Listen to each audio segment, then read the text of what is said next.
Hey, good evening. What's happening, everybody? How are you? It's good to see you. It's good to be seen by you.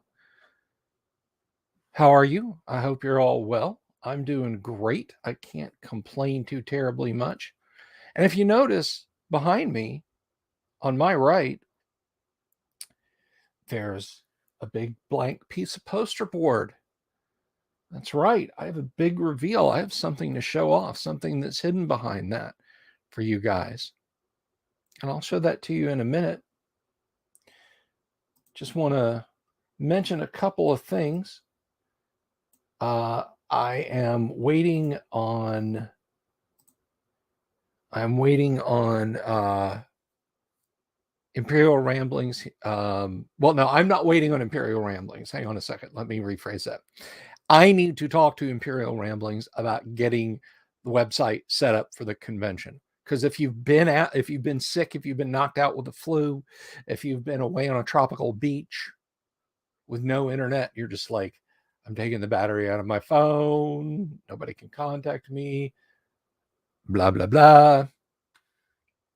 And you're wondering what all this is about. We have hit 1,000 subs, 1,006 subs to be exact. That's right. 1,000 plus subscribers now on the channel. This has triggered a state of affairs that is as follows. In the next little while, we are going to have the Great Underground Online Gaming Convention. It is happening. It is happening. So I'm very thrilled about that. I'm very thrilled about that. So I just got to get everything together. I got to get together like a sign up website and build a Discord channel just for it.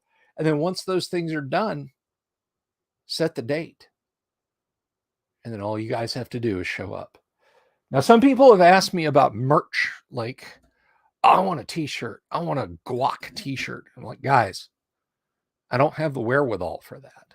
And I don't. I do not. I can barely start this live stream on time.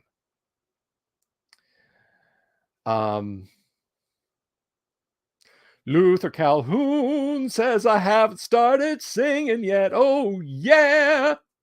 There you go. But yeah, it's gonna happen. It's absolutely gonna happen. So I'm really excited about that. And yeah, it's gonna be very cool. Luther, you should know better. You should know better.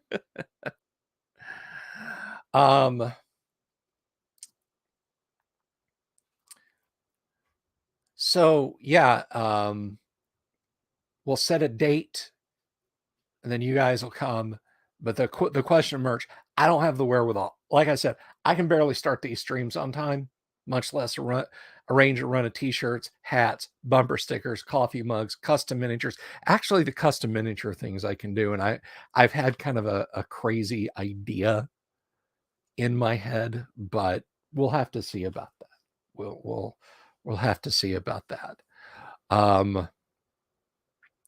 But anyway, are y'all do y'all want me to should I just reach up and no, I'll wait. I'll wait a few minutes on that. Hey, did you know you can support the channel now, not only on Patreon, but on Subscribestar if you want to do that? Subscribestar and Patreon. It's the same levels and it's the same benefits. I did have a couple of in-house lowercase e emergencies last night. I didn't get the video uploaded. After tonight's game, I will get the second video uploaded for our subscribers. That's the $5 and $10 tier, folks. So just to let you know, I didn't forget you. I just wanted to publicly say it. Now that I've said it, now that you have video evidence that I've said that I'm going to upload it, I can't not do it.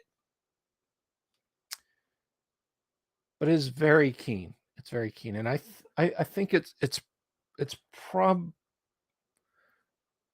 No, I'll wait. I'll wait a few more minutes.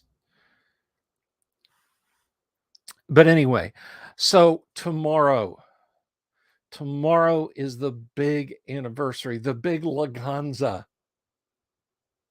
the big bamboo, the whole enchilada.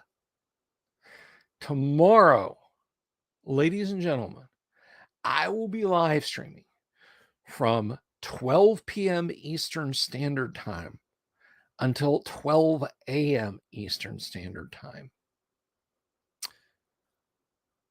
Confirmed appearing on the live stream at some point during the day.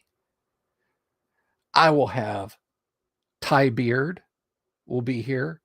I will have Philip Sokolov. He's a great not live streamer, a podcaster.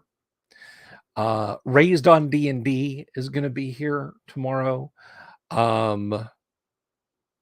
Possibly, this is not confirmed, possibly Alan Hammock and possibly the artist Darlene, definitely the artist Tracy Lesh, whose work I'm partially covering up, and I apologize. I'll wait. I'll wait to move that. Then in the 10th hour, Rich and Jeremy, the Bards of Greyhawk, are going to be here, and we're going to have a world premiere of their next music video to be released. That's going to be live on the show. They're going to be here again. They do the theme music for the show intro. We did a video premiere a couple months back with Alan Hammock, and then they were here and we premiered their wonderful piece. Gallop Dreidel was here. So that's going to be awesome. So the Bards will be here. And then in the 11th hour, an interview with Gary Gygax. That's right. An interview with Gary Gygax. Not kidding around. That's not a wind up just because it's April 1st. But that is a thing that will happen. So if you've never heard that, I am told that there are damn few actual sit down and talk to interviews with Gary where it's not like completely, like when he was on 60 Minutes or whatever, that I have a rare thing in the audio that I have.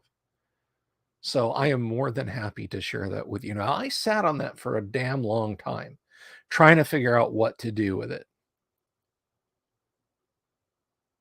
And some people said, oh, you got to monetize it. You got to spin that straw into gold. And I may still, but I'm going to share it with you guys. Now, long before I ever streamed it,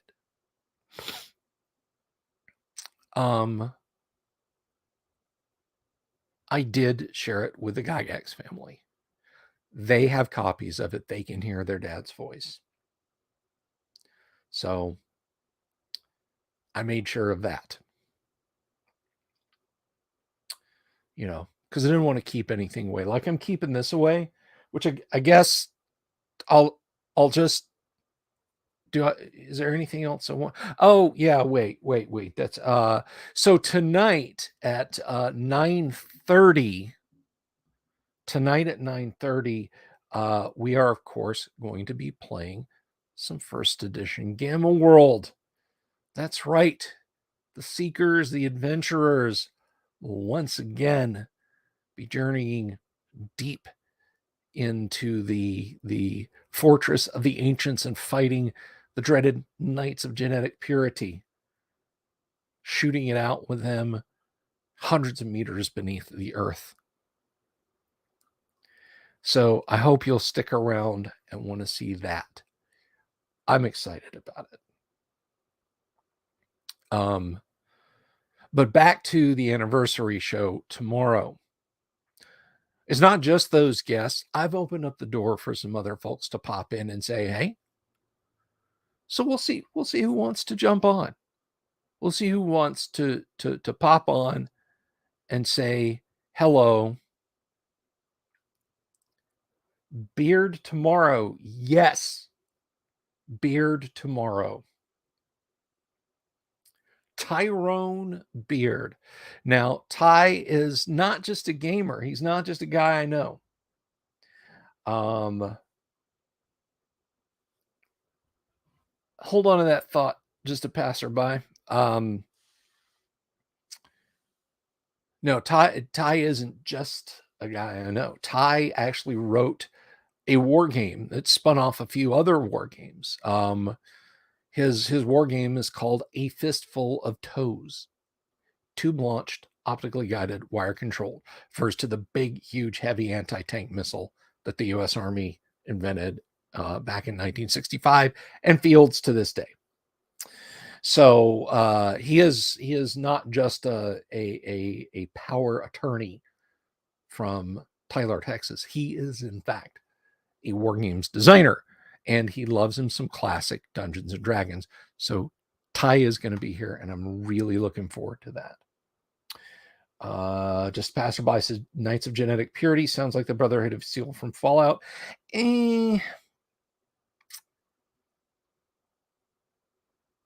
Now, my first brush with Fallout was 3.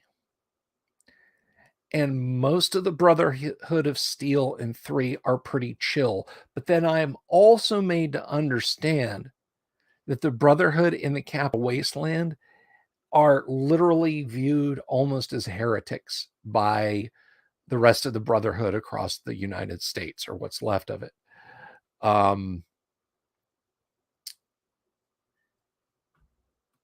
Shout out to Tyler, Texas. That's right, Chris Kirby.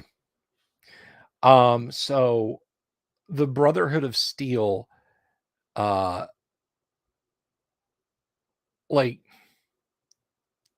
here's the thing.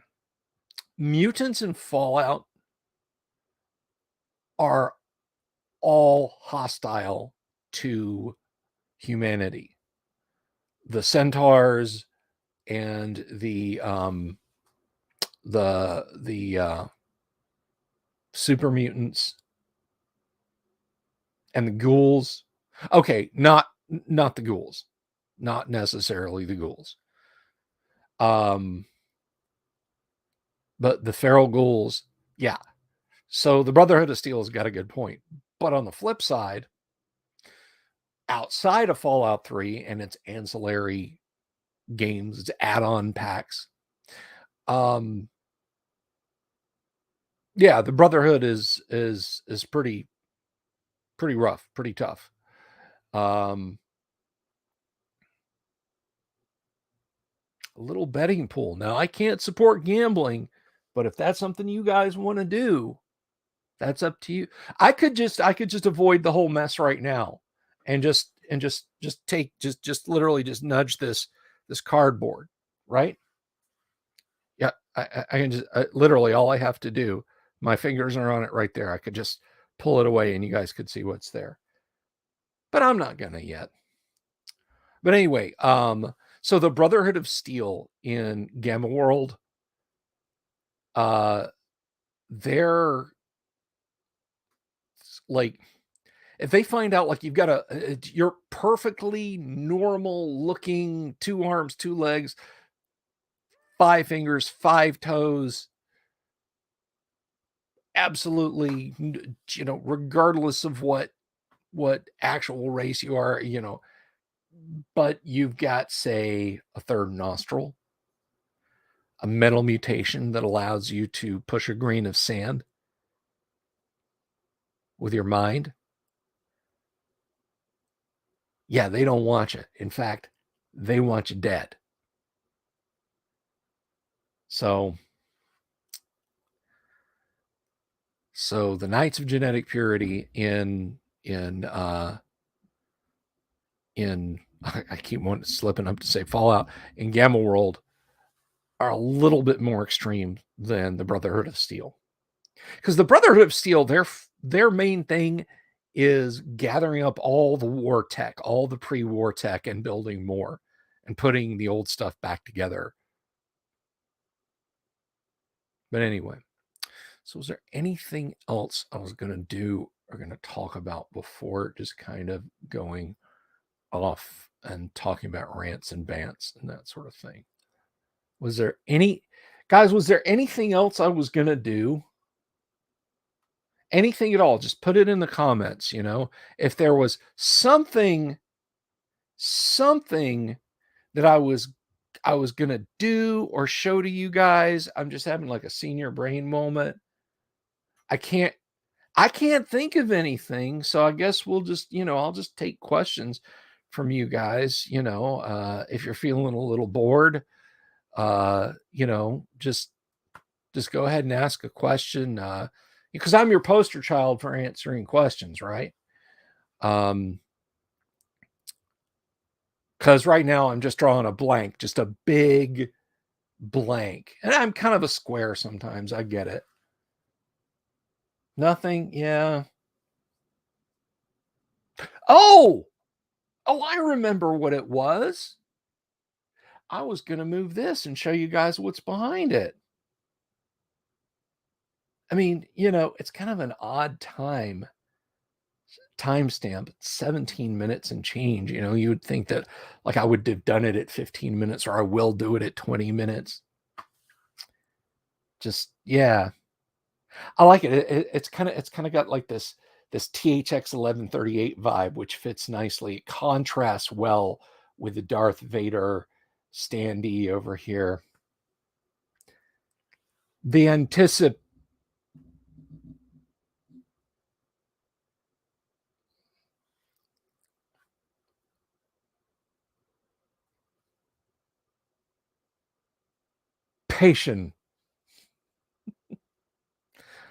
I've never been to a showing of that movie. Never, ever. I've seen it on TV a few times. That was literally in the 1980s. There were 3 types of midnight movie fanatics. 3. And they were distinctly separate.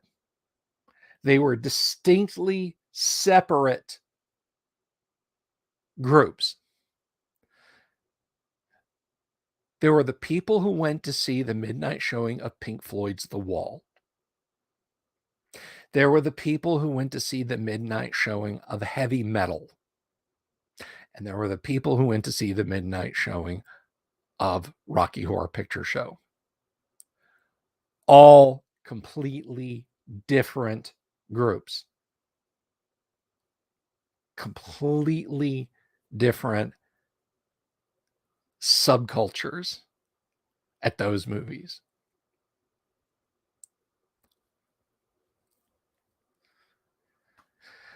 The people who went to see the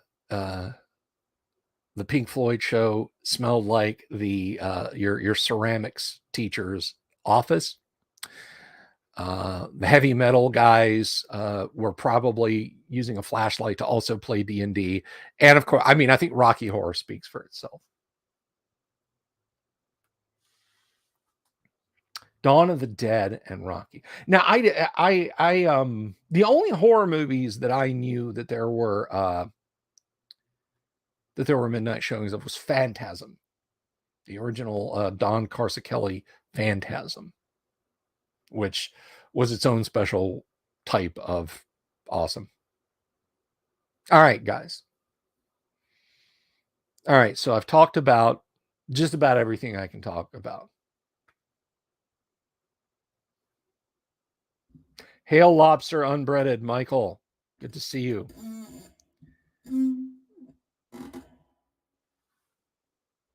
So I do want to point out just one other thing, and then we'll get to this.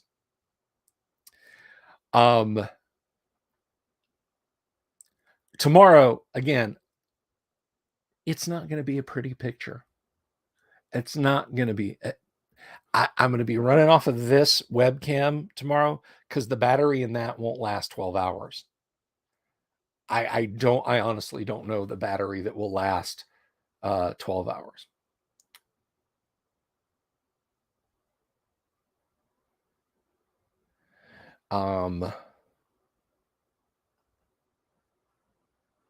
Oh, there's an actual question from Damien.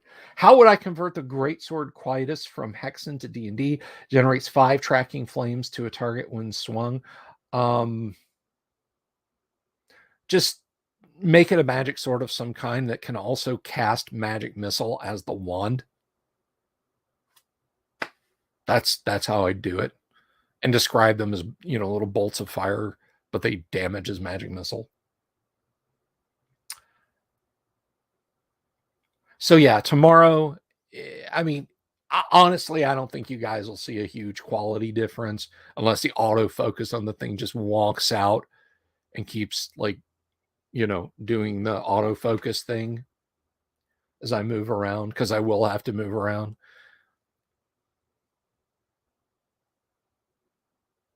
Angus Scrim, that's right. Look up the interview with Angus Scrim from the Laserdisc of Phantasm 2. It's on YouTube. He was quite the learned man. Angus Scrim was a very versatile actor, narrator, writer. And his talk about getting the gig to play Phantasm, where literally the only thing from his agent was, you're going to play an alien, was like his only tip off when he went in to talk to, of course, Kelly. So check it out. You should definitely check it out. But I have hemmed, I've hawed, I've delayed long enough. No more fake outs. No more pretending. I'm gonna remove this when I'm done with this little preamble saying that I'm gonna remove this, and I'm gonna show you guys what's behind it. So are you ready? Are you ready, my YouTube audience, to see this? Because I got this today, and I have to say, I was humbled, I was choked up, I was so surprised to receive this in the mail. I mean, just everything that's gone on this week, and now this, and I'm like,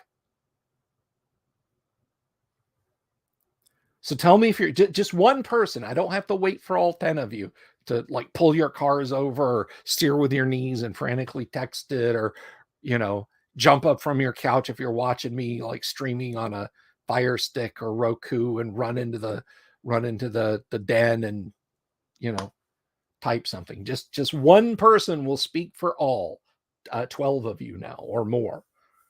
I never know. YouTube lies. Hello, Mark Corey. Good to see you. See, I never I'm like, oh man, I've only got 3 people watching. And then I'll say, oh man, I only got 3 people watching. They're like 5 people respond. All right. Damien has called it. Damien has said ready. You guys clearly must be ready. He is your voice. Amobius is saying, don't do it. So it's a tie now. It's a tie. Oh, Lord Corion said, okay. Save it for the 44-minute mark, says Chris Kirby. So we're tied. We're tied. It's like 2 say no, 2 say yes. Yes, Mar says do it. Vince says do it.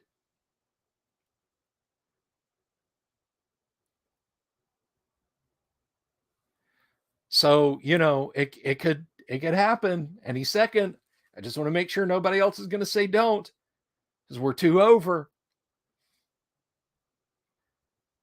James says I can do it. Mark says anytime at all. That's 4. That's 4. Okay, do it now. Oh, Luther's getting threatening. Okay, so that's 5. That's a grand total of 7 for and 2 against. Oh, I wish it was that, Damien, but it's pretty awesome. All right. This is quite commemorative. I didn't even realize that they would do this for a guy like me, but this is pretty awesome. I'm going to show it. I'm just okay. I don't want to knock anything over like I have when I've tried to show things off before. Uh, I'll try not to choke. You guys know I get emotional. You guys know I get emotional sometimes, a lot of times. So I'm going to move this. And I'm just going to let the greatness of it sink in. I may have an emotional moment. I may have to, dab my tears with a little tablecloth edge here. So here we go.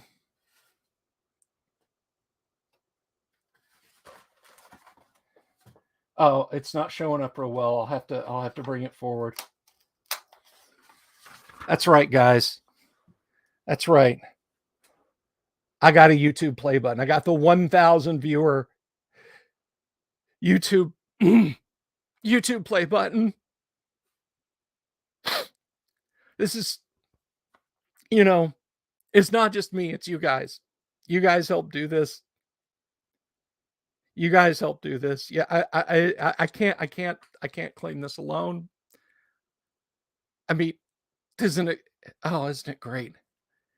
Isn't it great? I mean, I think I don't know if Susan herself puts this together. There was no note, I mean, usually they send out like a letter on cream velvet. I get it. I get it. For the little YouTube guys, it's but really it's the thought. It's the thought. It's the thought. And you're here to see it. That's right. The YouTube 1,000 sub. Now I'm not going to leave it there. It needs to be in a place of honor. Didn't it, Mobius? Didn't it ship pretty quick? I mean, I should get a frame for it. Shouldn't I get a frame for it? A group. I know they usually come in a pretty elaborate frame, but again, I get it for your smaller YouTubers. They do something a little economical.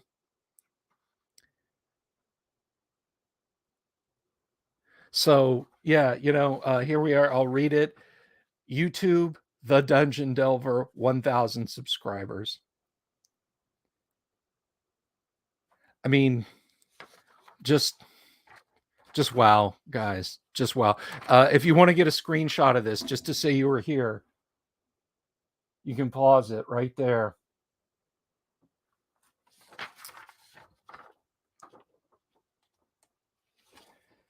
I should get framed for it.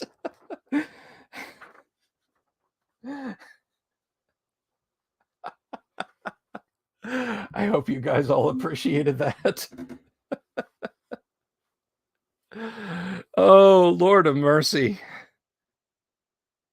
A large roll. Printer paper. I should 3D print a play button. I thought about doing it last night, and you can download play buttons off of Thingiverse, but it would have taken like 15 hours to print. Believe it or not, very broad, thin things actually take a lot longer to print than vertical things because of how far the head has to travel to accurately lay down filament. So, greetings, Dungeon Minister. You just missed it. I showed off my play button. I got a play button from YouTube.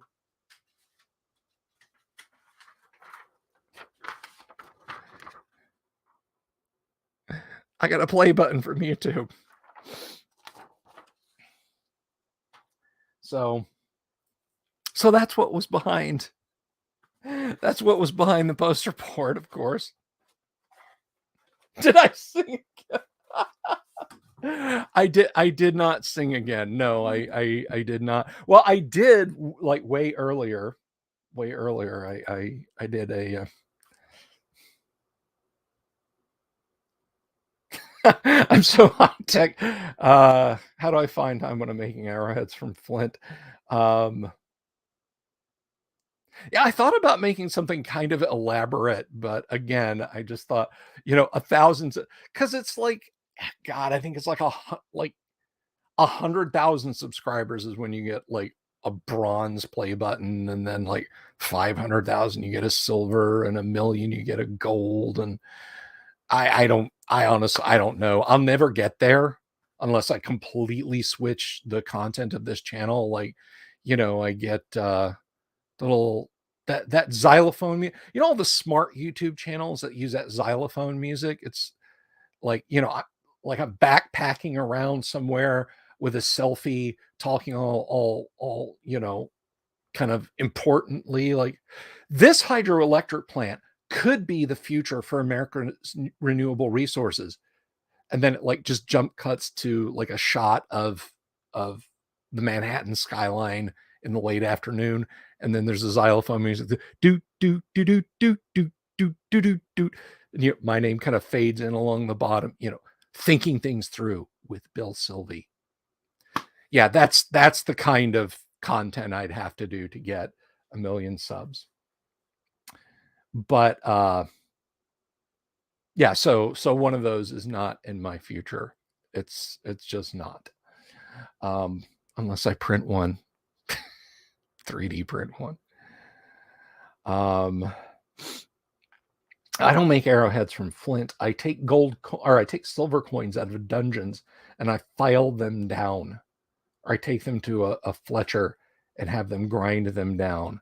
And that way they're not only proof against orcs, but they're proof against werewolves and vampires and other types of lycanthropes and other certain types of undead. Fantasy problems require fantasy solutions. Mr. Welch reached 10K and he mostly talks about Mr. Well, I'm not Mr. Welch. Don't know if I'll ever be. I mean, let's be honest here. I'll be dead before I reach 10,000 subs. So, but you know what I have that he doesn't, I bet? And a big syringe. This is, I know this probably looks very sinister. You're like, whoa, was not expecting that. This is for draining my 3D printer tank, so I don't have to constantly take it off and slowly and carefully tilt it into a filter, and just drain it up out of the tank with that, and then squirt it in the bottle. Bronze is in. It's exciting and zeitgeisty. That is a great sketch. That Mitchell and Webb look is just too much fun. You're gonna press the like button, but you're gonna stretch it. Yeah, no. But I know the Bronze Age skit. I just watched it again the other night. No, I appreciate it, Damien. I understand. I got you, dude.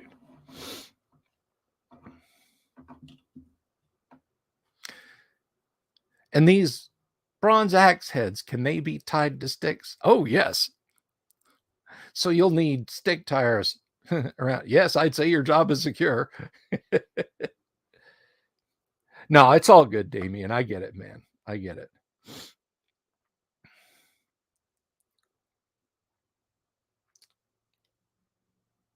Well, the bronze still need to be tied to sticks. Good times. Good times. So yeah, I was kind of looking for, I was like, oh boy, Amazon's always on the ball with stuff. Surely they'll get here early today. And I can spend some time working on 3D printing, getting my gosh darn resin 3D printer back up and running, and drain the tank with the big syringes that I'm due to get. Yeah, no, that's not what happened. They got here at like 7 o'clock, 7:15. So I had time to cook, eat, get the office ready, and watch a video retrospective on the Nintendo Virtual Boy. So after, tonight at some point when I finish up the gosh darn video for our friends on Patreon, And if you want to go over to Subscribestar, you can go over to Subscribestar and join us over there. Um, then I can play with my toys out there. Progress on the dragon. Haven't started, but it's gonna happen. I have 2 of them, Mark, and I have to work on. I have to eke out the time. I'm a very busy man, but it's gonna happen. Don't worry, it's gonna happen. You will get pictures. Trust me. Mark donated a couple of dragons to the show. I showed him on Mail Call a couple of Grenadier Dragon of the Month Club dragons, a bronze dragon, or was it a brass dragon? Do I have the boxes around here? I don't. And Tiamat. So I have a Grenadier Tiamat and I have a Grenadier metallic dragon of some kind. I was too busy drawing that YouTube. Yes. Yes. And somebody asked, whose toddler drew that? Yeah, guilty. I did that literally 10 minutes before the show started. I was like, I'm going to draw a fake YouTube button and hide it behind something and do a big build up towards what it is. So yeah, I drew that in all of 45 seconds. And it shows. Yeah, I know. Yeah, it's not precisely straight out of YouTube's awards department, is it? I would like to live to be 120 for several reasons, but not the least of which is to hit thrift stores and pawn shops and see if I can find YouTube play buttons that people have either just gotten rid, just like, yeah, this is from a very embarrassing time in my life. Just send this. Just put this in the Goodwill box. Oh, Grandpa PewDiePie is passed on. What do we want to do with this stuff? Well, nothing, hon. We're going to sell the house. It's worth 10,000 new Chinese yuan, but the stuff inside is worthless junk.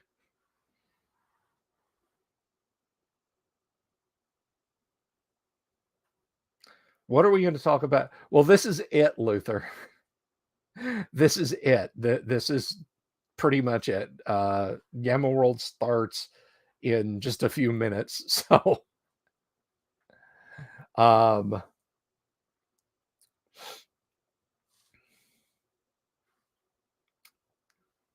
confident in that assessment without seeing the picture. Well, I'll show it to you. There it is. That's my YouTube play button.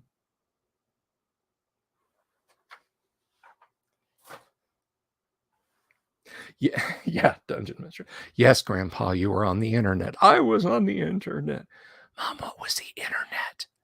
Honey, it was when the government allowed us to communicate with each other.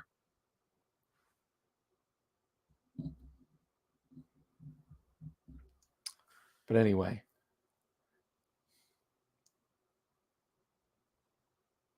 They use start buttons to serve sushi on. I like it. Personally, I think the best disposition of a play button I've seen is there's a YouTuber. He actually lives here in Florida. I don't know the guy. He's up in North Central Florida.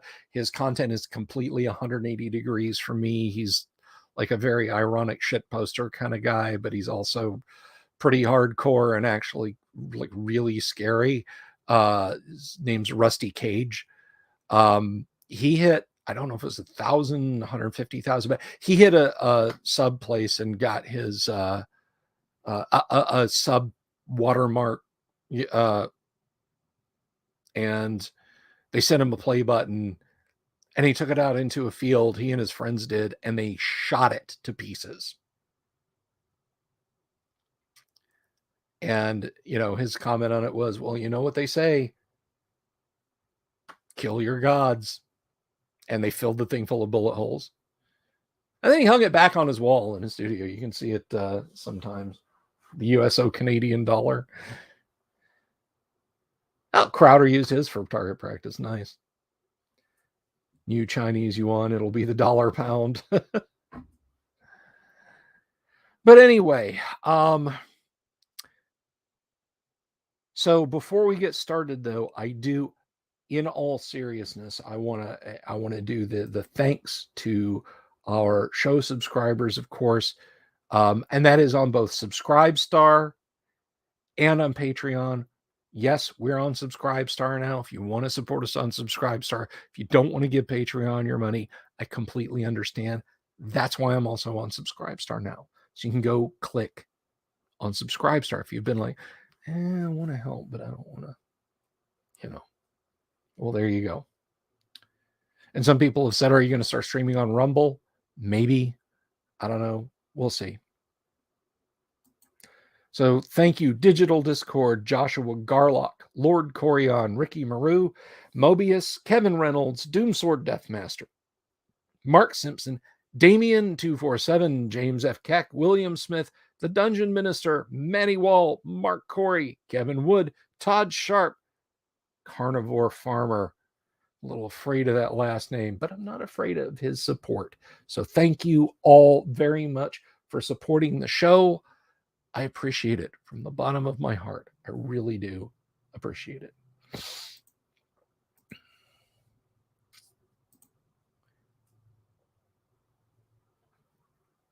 Speaking of money, why did they ever include Electrum pieces in D&D? Most people have never heard that word before the game. Weird.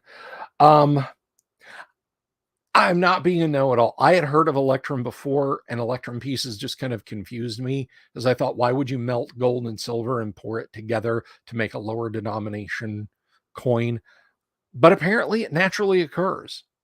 So I would think you would refine them out from each other and have pure silver and pure gold. It is an odd denomination of coin, to be sure.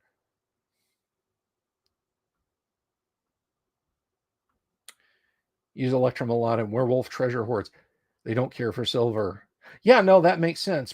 You know what the funniest thing is like silver is proof against shadows. The AD&D monster.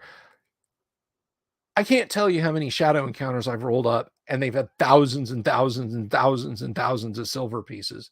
Maybe that's why they're so angry, But it seems to me it would be like, you know what? Depleted uranium is valuable, I think. I'm just going to keep a bunch of depleted uranium in my house. That's really hazardous for your health. Yeah, but it's valuable. The mix keeps them safe. That's actually kind of cool. So, without further ado,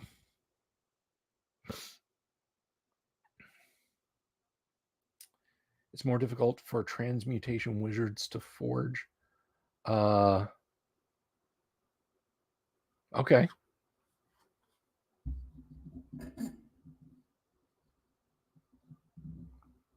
Oh, you're leaving, Luther? Well, good night.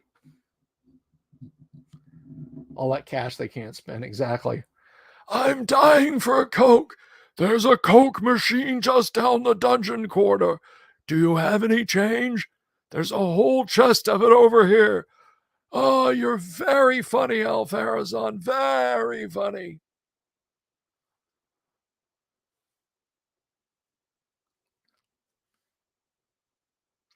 All right. So, talked about all the fun stuff. And now it's time to do fun stuff. I'm putting my headphones on. Don't make me put my headphones on.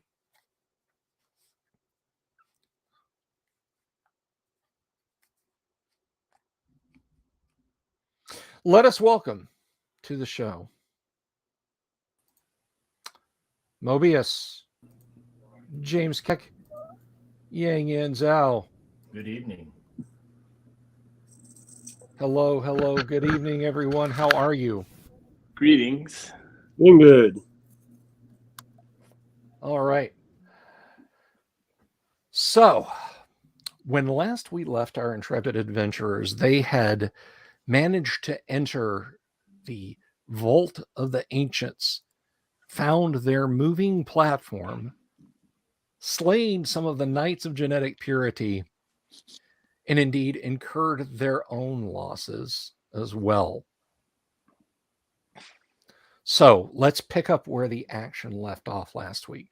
You're all sitting before the barrier, the great barrier that's across the strange huge curved tunnel, the metal rails that run down the middle.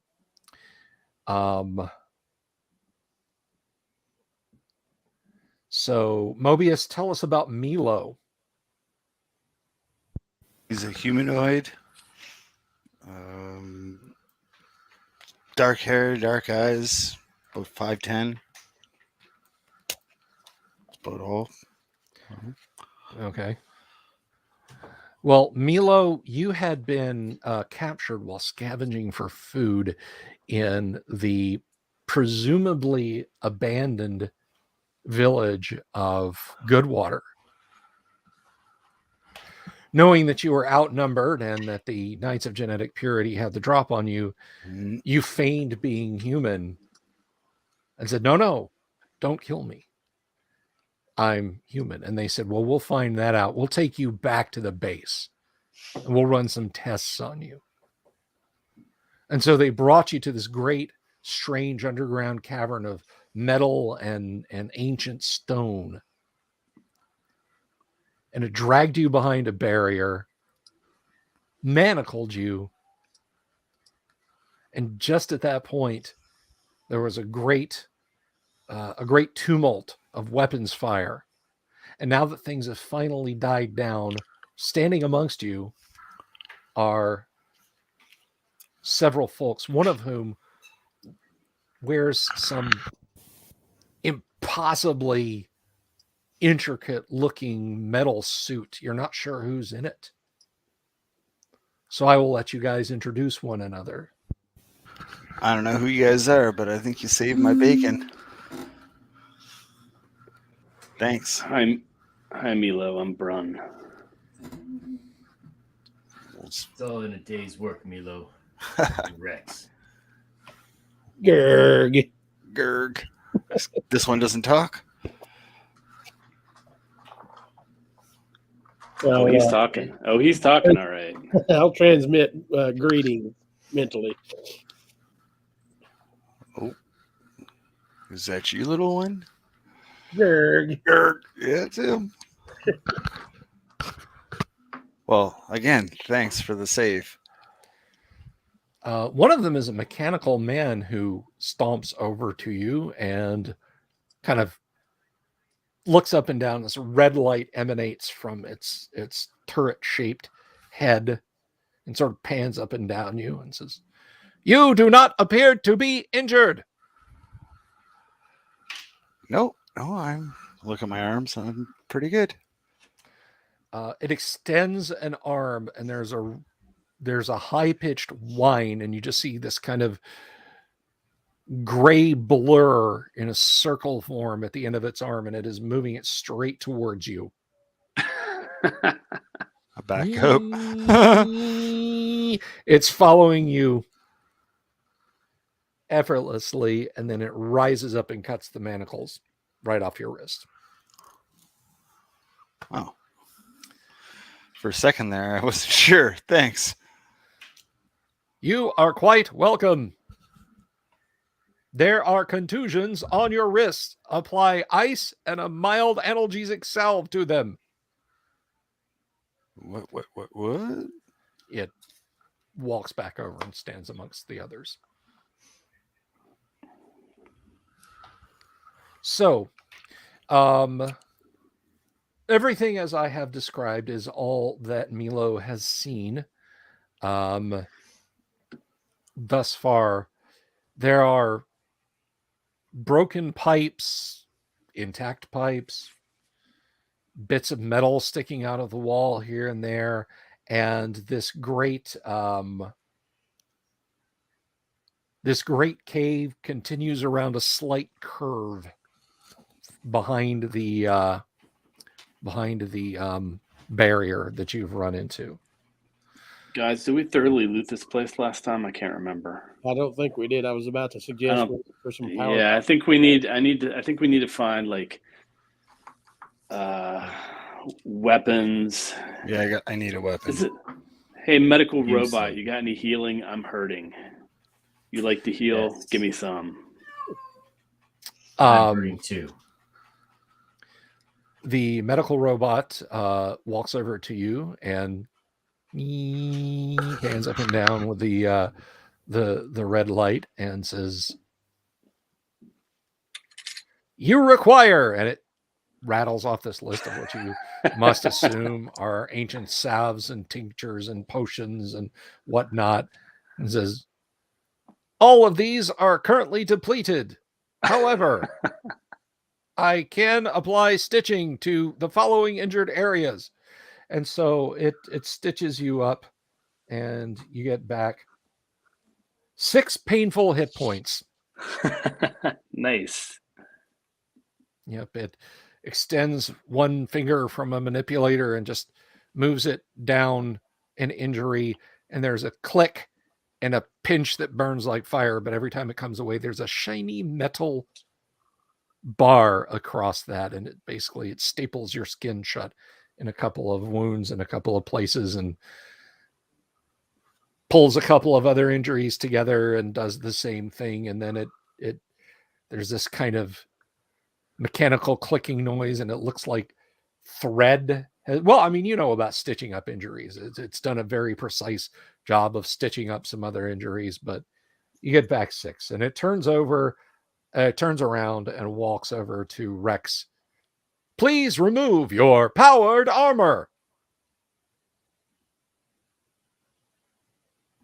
All right, robot.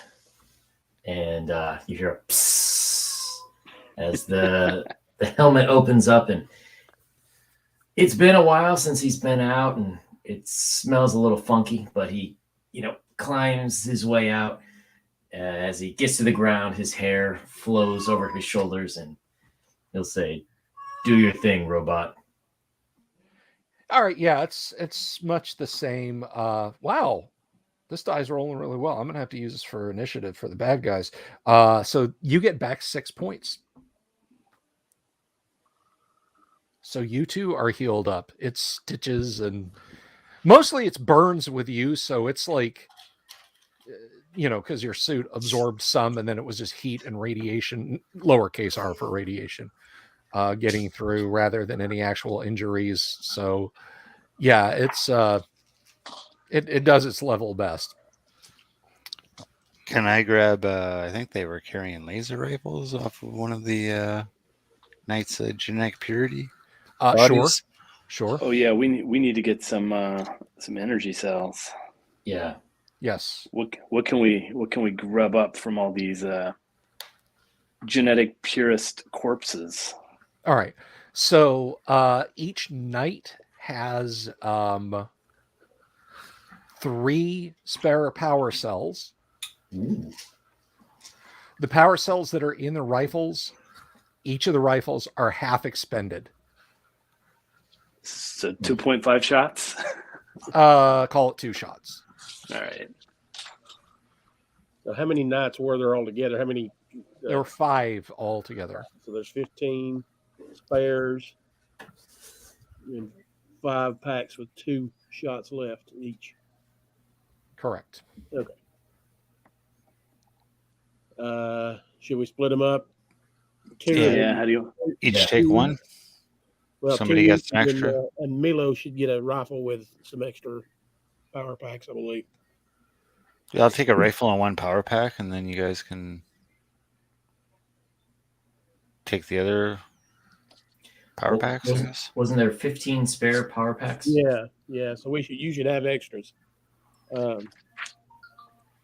So, yeah, I think we can each get 3, at least. Yep. Okay. I'm also going to take one of those 2s.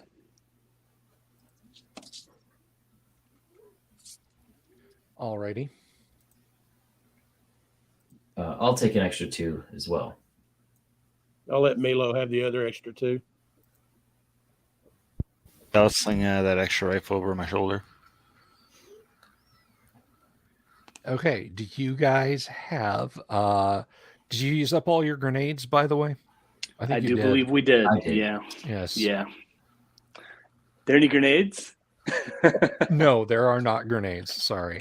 Bummer. Yeah, you had your fun, and now it's yeah. So should we take the sled? Keep going? Yeah, that sounds like a good idea. There's nothing else of interest around here? Not as such. No, there's Okay, all right. a few metal containers that look like. I mean, they're sitting on a box. There's a couple of metal containers, and then there's some tin cups, and there's a couple of smaller boxes. It was clear they were sitting there, drinking whatever might be in that container. But other than that, you don't really find anything.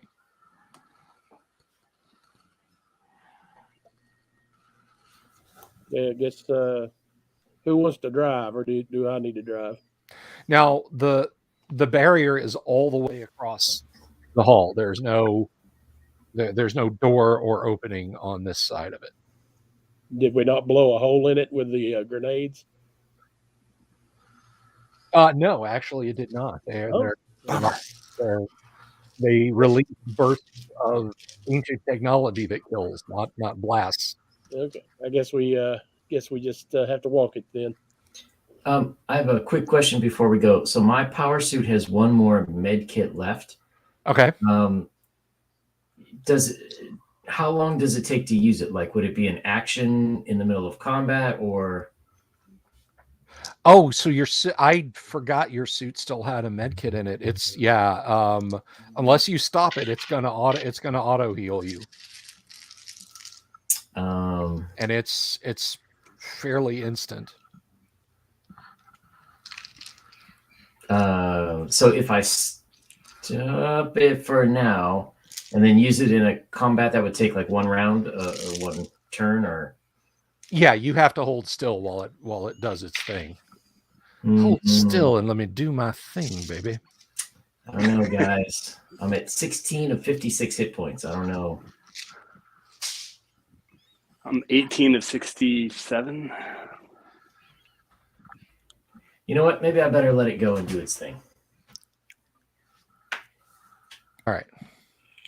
You gotta have somebody with a few more hit points. That settles it. You're going first. All right. So let's see. What might that do?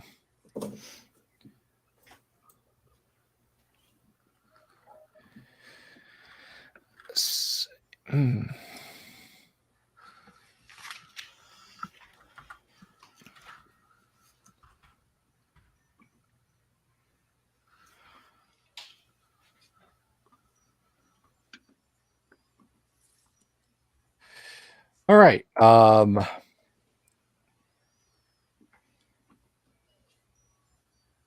Did these Knights of Genetic Purity have any armor or anything?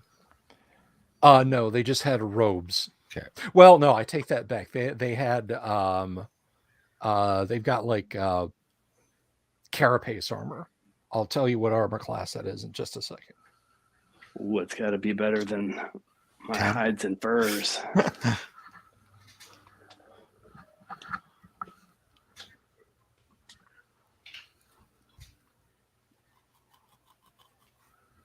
Okay, so your medikit will basically, if you hold still for a full turn, it will heal up your damage. But I mean, you've pretty much like no walking, no running, nothing like that. We got and you back. A turn in this instance refers to 10 minutes. Oh, well, I better do it now because I can't just stand there in combat. Yeah, we'll take a minute to rest here, or 10 minutes. Well, we do. We'll look at this armor. Mm-hmm. What's Okay, the AC on this so, carapace armor? It is 6. It is armor class 6. That's one better than 7. I think I'll try. I'll take one. I'll take All one right. too. It's a lot better than 10. Okay. So And AC 6. the armor is actually under their robes, and Should we take the robes too? other than numbers stenciled on it and a white star, there's nothing to distinguish the armor from each other.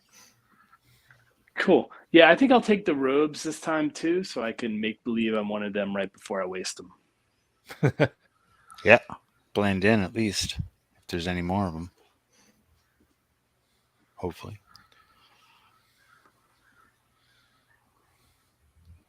Carapace armor and robes. Alrighty. Look, I'm a saint. A crusader. I guess down here in this pre-war bomb shelter it'd be Deus Vault.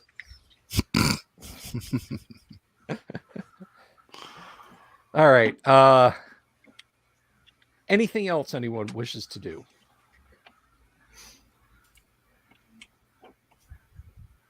I think we're good. Okay. Back in the sled. Okay, where are you going in the grav sled? Further on down that tunnel. You cannot get the sled through the barrier. Oh shit! I guess we're walking. That other cart or whatever that was on the other side of the wall. Mm-hmm. What is it? We haven't really investigated it, have we? You have not investigated it. No. Can we start checking that out? Yes. It is very like to the cart that you brought here, except every place that it looks like it should have some kind of control or activation or movement lever is just empty.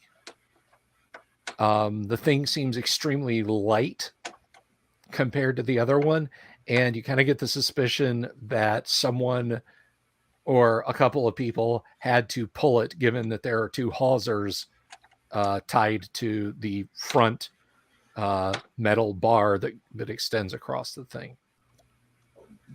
Okay. So it's unpowered, apparently. Mm-hmm. And there's nothing else in it or on it that we could probably use? Nothing? No. There's a large folded tarpaulin in its cargo pack, but other than that, nothing.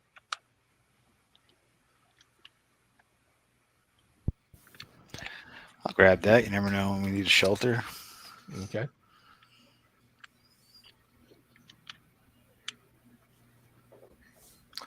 It's time to move out. Yep. Sounds like a plan. Did Rex get his healing already? I had Oh yeah, 10 minutes pass. Yeah. I mean, here. Yeah, 10 minutes passes and nothing comes looking for these guys or anything, so.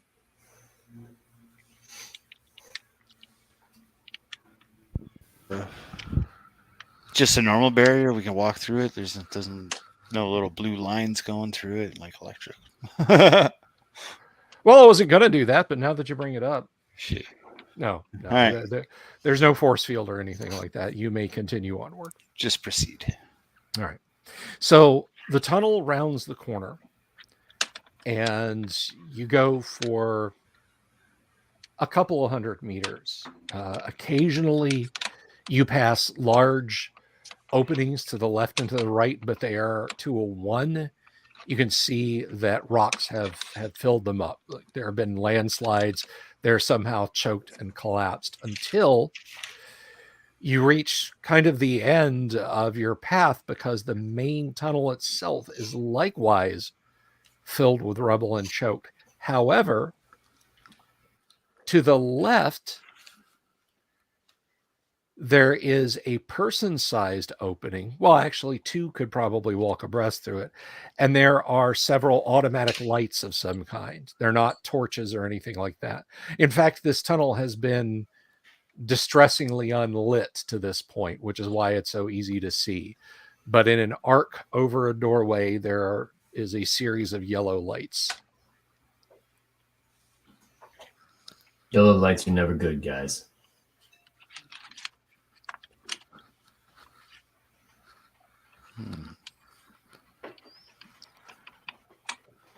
So you don't want to check it out? I mean, I didn't say that. All And they're no good. right. I think we should definitely check them out. Approach and kind of probe mentally to see if there's any thoughts beyond the opening there. No, there are not thoughts beyond the opening. Okay. I'll try to let these guys know that I don't detect anything. All right. Okay, is there like some sort of latch or mechanism on this side? There is a large wheel in the middle of the door. A large wheel. 4 spokes. Guess I give it a spin All right. clockwise or counterclockwise. All right. You really have to put your shoulder into it, but it does start to turn, and you hear a clank, and with a creak of metal, the door swings outward towards you. Okay, I jump back and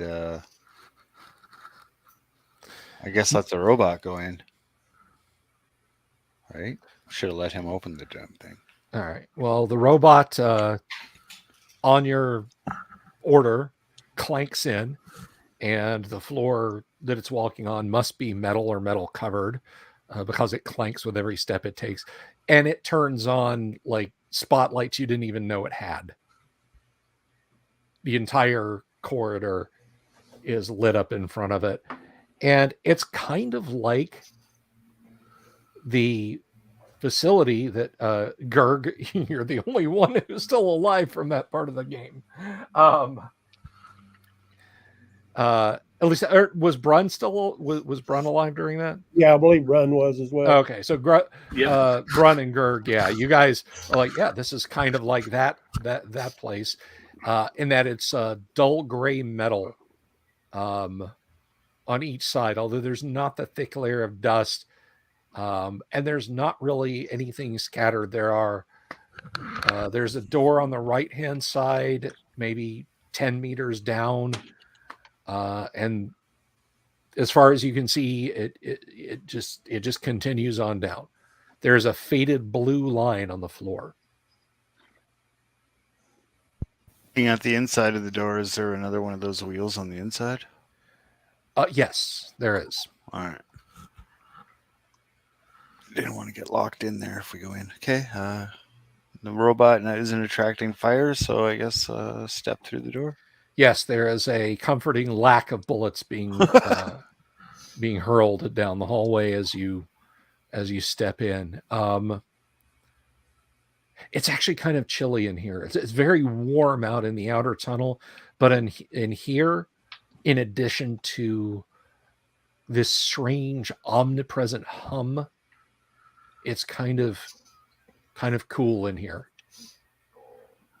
Well, I keep my rifle trained down the hallway and I guess wave the guys in and start advancing. Okay. You move about 30 meters down the hall, and as I said, on the right-hand side, there is a door.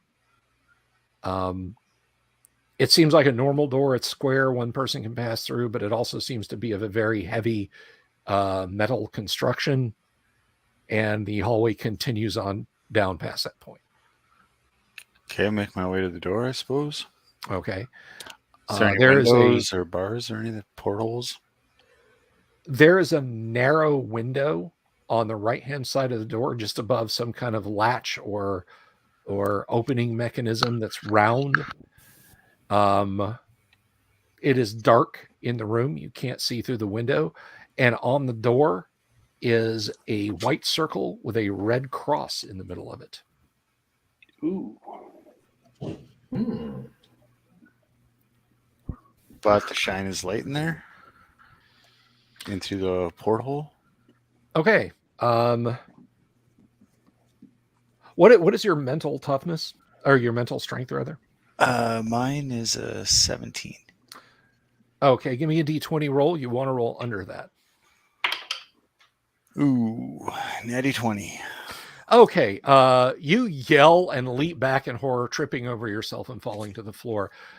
Inside the room, there was a drawn and quartered, flayed body about 3 meters in.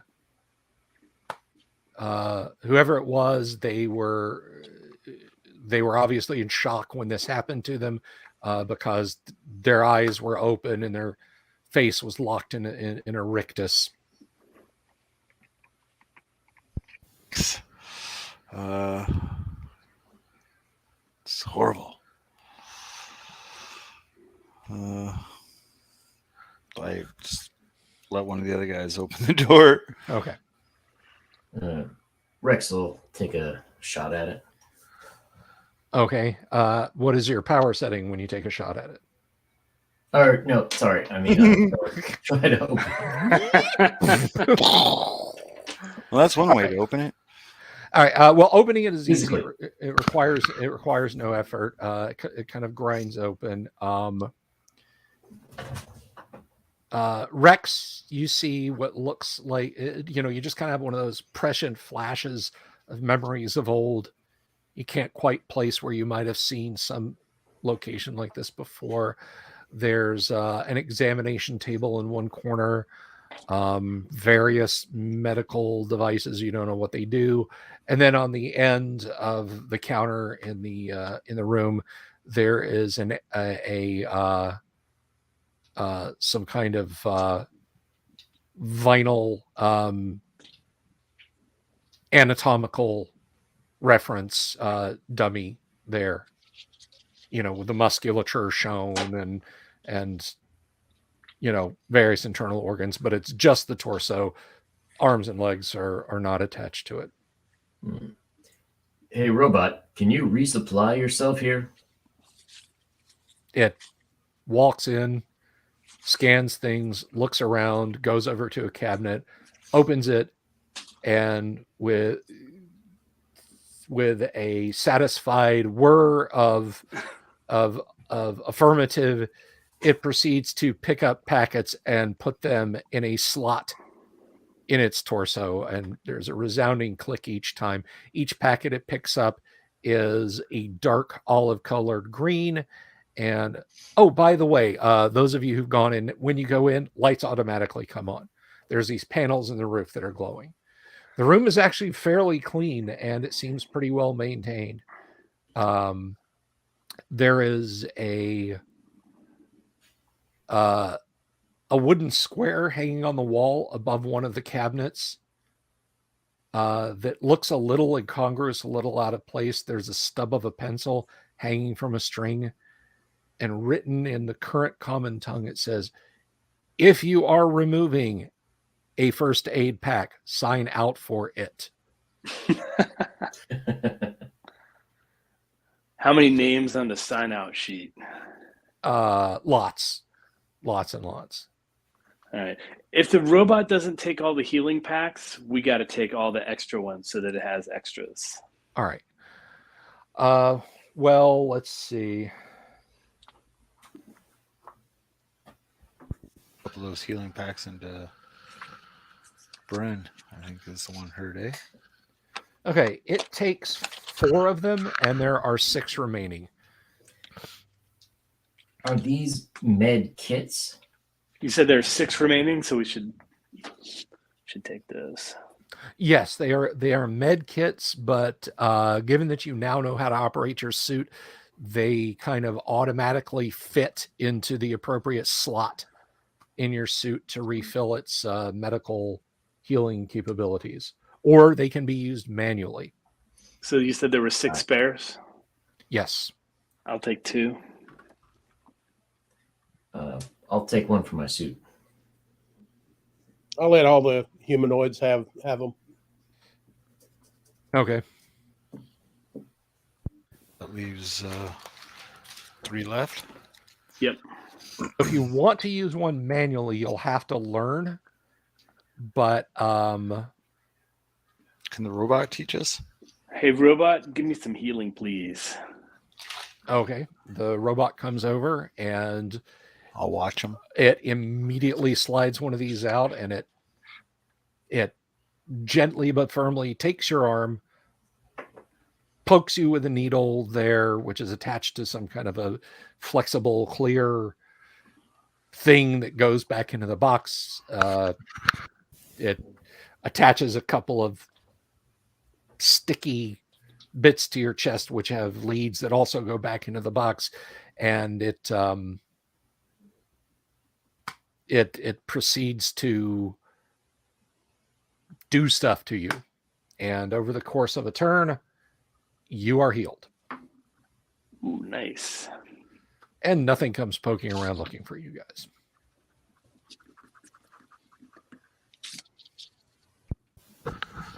So, are there any other cabinets or chests or Yeah, anything in yeah. there? There's lots of cabinets. I'll start taking a look through a couple of them. Okay. Looting time. There's not really that much of interest here. There's a few boxes you think that are made from some thick ancient paper that themselves are filled full of sheets of paper with various writings on them. You haven't the faintest idea. There are a few packages of bandages, some bottles of the clear unknown liquid.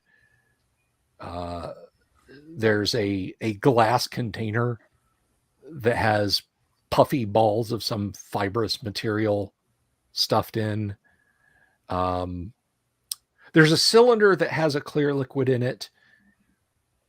It's perhaps 3 centimeters diameter, and attached to the lid in some way in that cylinder is a very slender glass rod that has a regular set of marks up its surface. And there's some kind of red line hovering roughly halfway up the length of the glass the glass rod. That's not broken or nothing. Nope, not broken. Small enough to fit in one's pocket, one might say. Oh yeah. Oh, But as I said, it is glass. It does seem kind of fragile. Robot, can you tell us what's in there? 99% isopropyl alcohol. well, we should take some of that. That shit's flammable.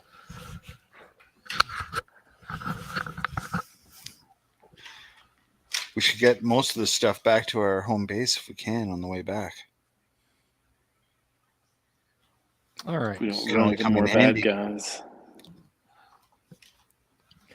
And we'll just have a quick check, see if there's anything else of note in there.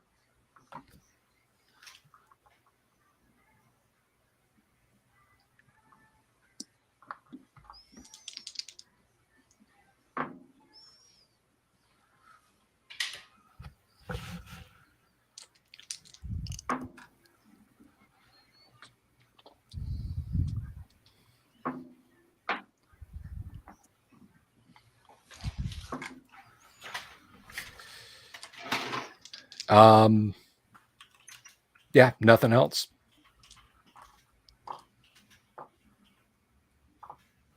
Only way out is the way we came in. Correct. All right. Well, should we go back out and keep going around the Check out bend? that other door down the hall. Yeah. Okay. The other door is solid. It appears to be hewn from a single piece of wood. It must be laminated because it appears to have blistered and peeled a little bit over time, but it's still fairly solid.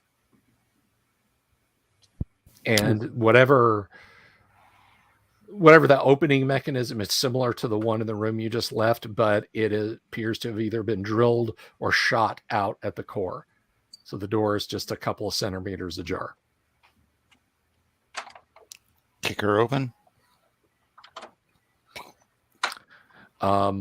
There's a broken plastic basin of some kind attached to the wall with a couple of silver pipes leading into it. Standing in the corner are a couple of poles, each about 1.5 meters long.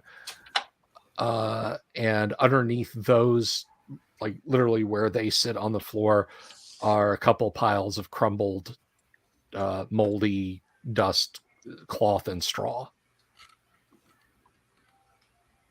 The room itself is literally just like 1 meter on a side. It's perfectly square. It's not much bigger than the door. Doesn't really seem like much in there. Keep moving. Yep.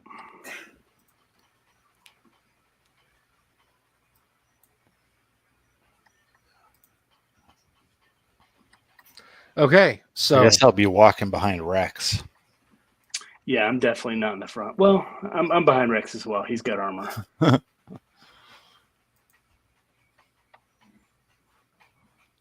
okay, where's Gerg, by the way? Just following along. Okay. I didn't know if Gerg was scavenging anything either, but all right, so you're moseying on down the hall. You don't meet anyone. The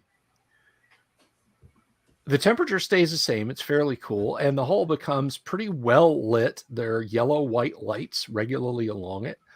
The blue line continues on the floor until you reach an intersection, at which point it branches off to the left as a green, to the right as a yellow, and it continues on forward as a blue.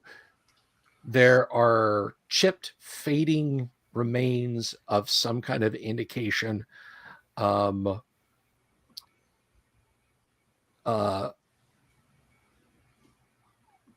blue line, according to the direction indication, leads to some place that says main ops. The line to the left, the green one, leads someplace called personnel. And the line to the right, the yellow one, leads to someplace called silos A through F.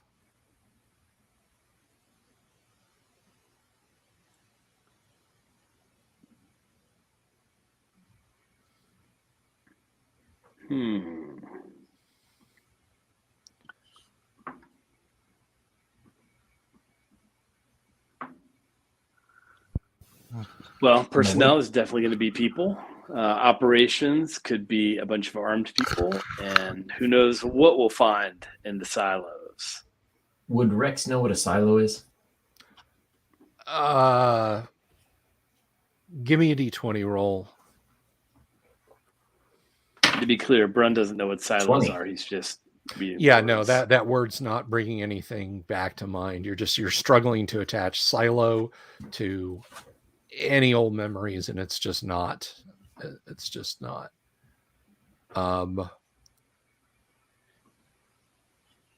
You see some movement to your left, but it's many, many, many, many meters down. It's someone walking hurriedly along. Apparently there's a cross hallway. Can I shift my vision to infrared to see if it's just one? It is just one person. It is a female pure serene human who is carrying some kind of bundle in her arms. She kind of glances in your direction and says, "Commander Ramirez is about to speak. You need to come on." And then she turns and continues moving.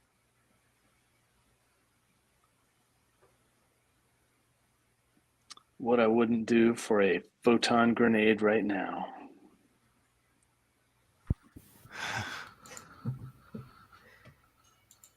Well, guys, we can obviously go see Commander Ramirez speaking. Maybe we can get them in a crossfire. I don't know. Maybe we can at least see how many there are. What we have to deal with here. Yeah, I'm a little nervous about having too many at one time, but maybe just for some. Well, I Just think a see couple what's of us there. are wearing the robes. Am I right? We can try to So infiltrate. and you know, Milo, do you look human even though you're not? Yes. All right. I'm a pure strain human. Maybe we'll just kind of like saunter on up and try to see what we can see without being too obvious. Anybody carried a backpack that Gerg could fit into? I got a satchel. No. Would Gerg be able to hide in the satchel? I don't see why not. Referee. Yeah, no, Gerd can absolutely fit in a satchel. Sweet, hop on in, friend. Yeah, he climbs in. Okay. If you got a life leech, I understand. I can take it. All right. I want to, let's see.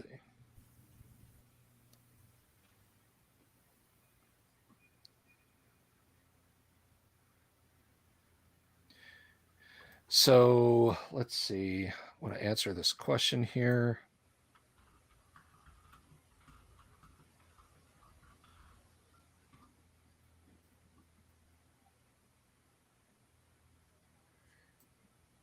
Mobius, I did answer your question in Discord, so if you want to check that out real quick.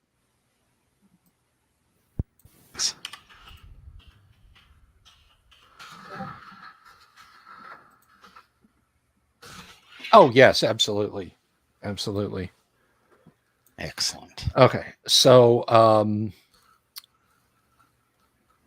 you do notice that the room she came out of, she's disappeared around a corner now, but the blue line appears to go in the same direction she went. The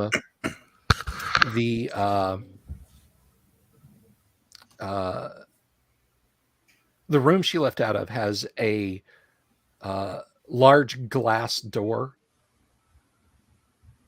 and there is some kind of large display. Brun, you remember seeing these back in the first building of the Ancients that you were in. Okay. This one has got something on it though. There are moving images being projected on it. Oh, what are they images of? Someone is, you can't hear it because you're not in the room, but they're sitting at a desk.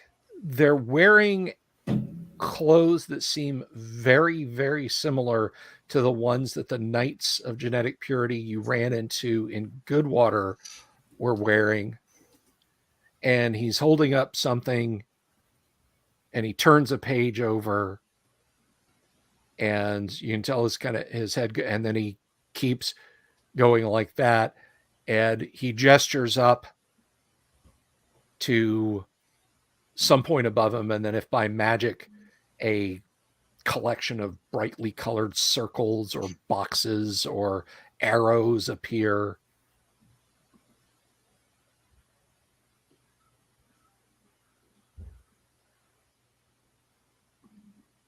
So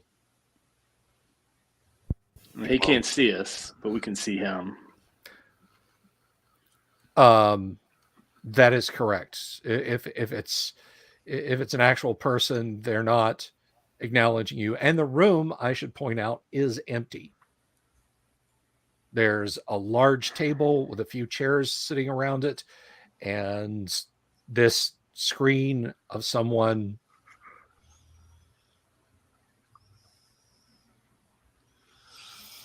Keep moving forward. Laser rifle trained on it. If it moves, blast it. Do we want to go in there, guys? Gotta go somewhere.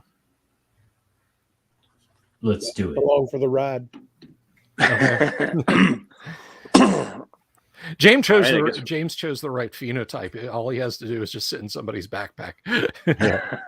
Exactly.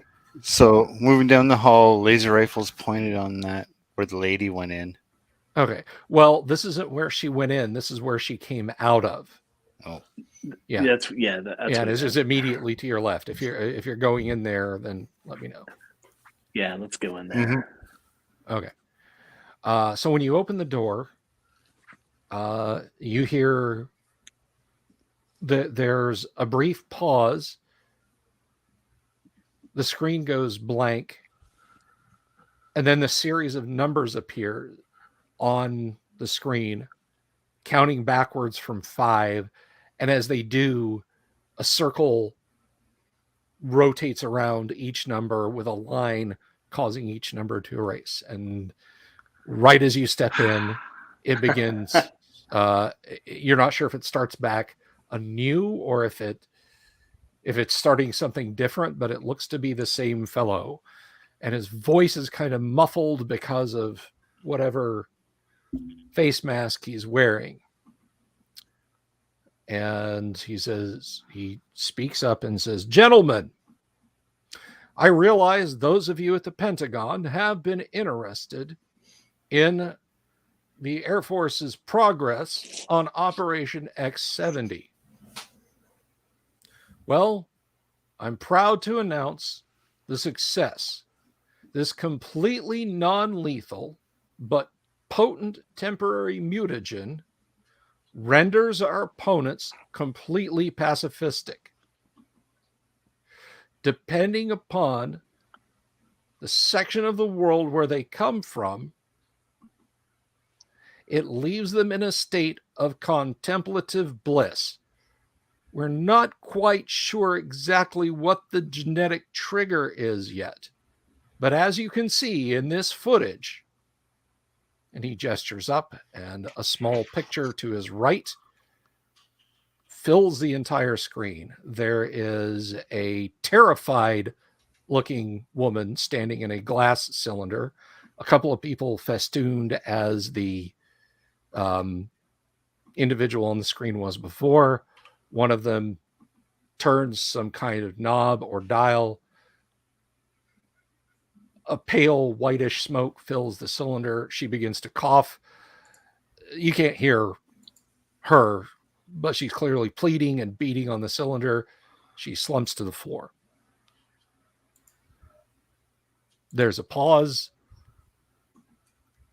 The two individuals wearing the strange suits are furiously scribbling notes on sheets of paper on boards, rather a lot like the one you saw back in the medical center. She slowly stands up with a positively beatific look on her face.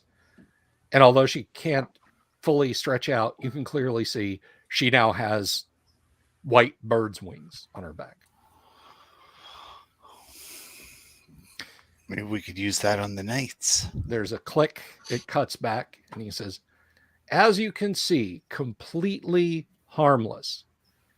So far as we can tell, it is anywhere from 15 to 28 days for the full effect to fade away. But again, it leaves those so targeted in a state that can only be described in spiritual terms, and thus ineffective for combat against us. We think going forward, this will be the best way to overcome our enemies." Now, if you look at the rates of saturation, science, gobbledygook, science, percentages, molecules, numbers. Robot, what's this mean? The robot kind of takes this in and looks at you and says in its stentorian robotic voice, "This facility was producing a biological mutagenic agent for deployment through means of ICBM. This unit has been programmed to obey the Hippocratic Oath. The individual shown in that 2D image," and he points at the screen, "who was subjected to the mutagen at obvious personal distress is a violation of the Hippocratic Oath. I must stop this.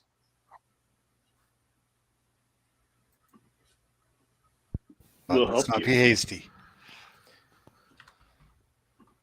We'll help you, robot. I don't know who Hippocratic was, but we'll make it right. He blathers on about some more ancient than ancient individual that you don't really know what he's talking about, but apparently he made doctors swear allegiance to him. He must have been a powerful warrior.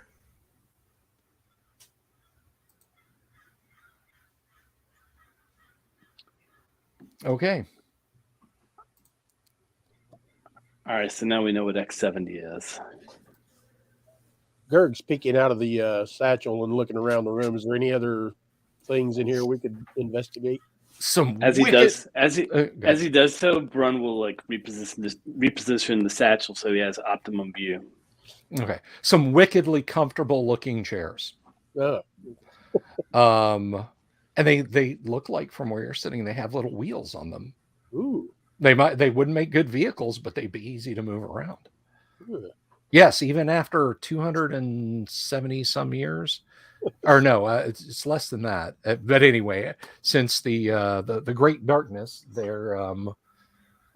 these are still there and still comfortable. So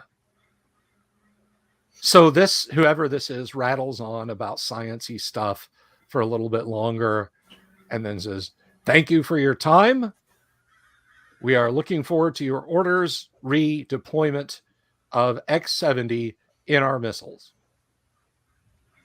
It does the countdown thing again, and then starts all over. All right. So I'm guessing we might be able to find some of this X70 stuff. Maybe. Maybe. The white Down the feathers and silos. all that you found on the ground, and the villager from Goodwater that you saw who had been killed, it kind of makes sense now, you think. Or maybe it doesn't.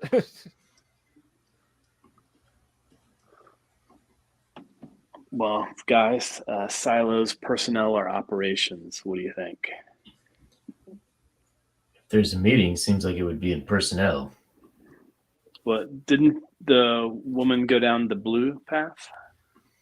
Yes, and that continues on past this room.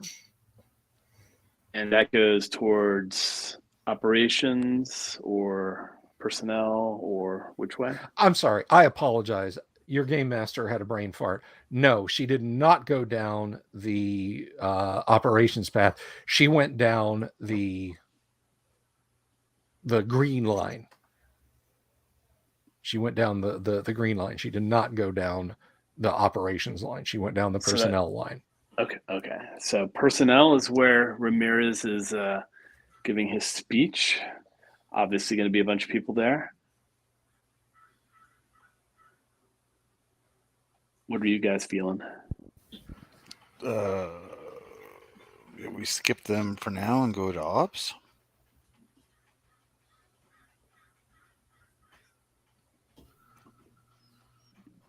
We can do that.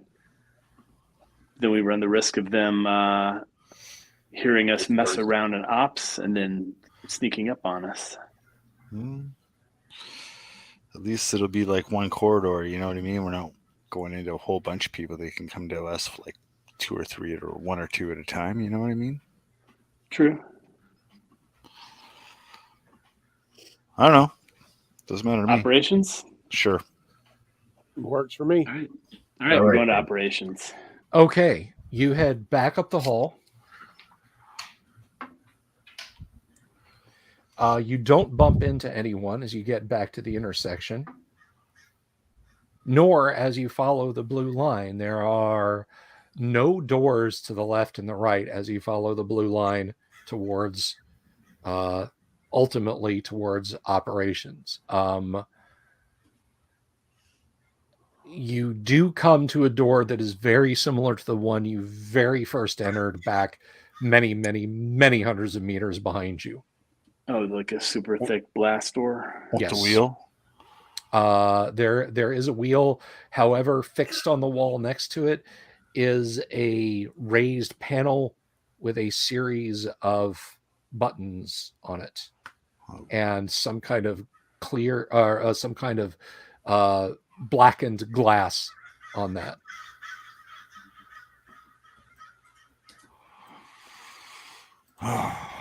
Oh, don't have a card.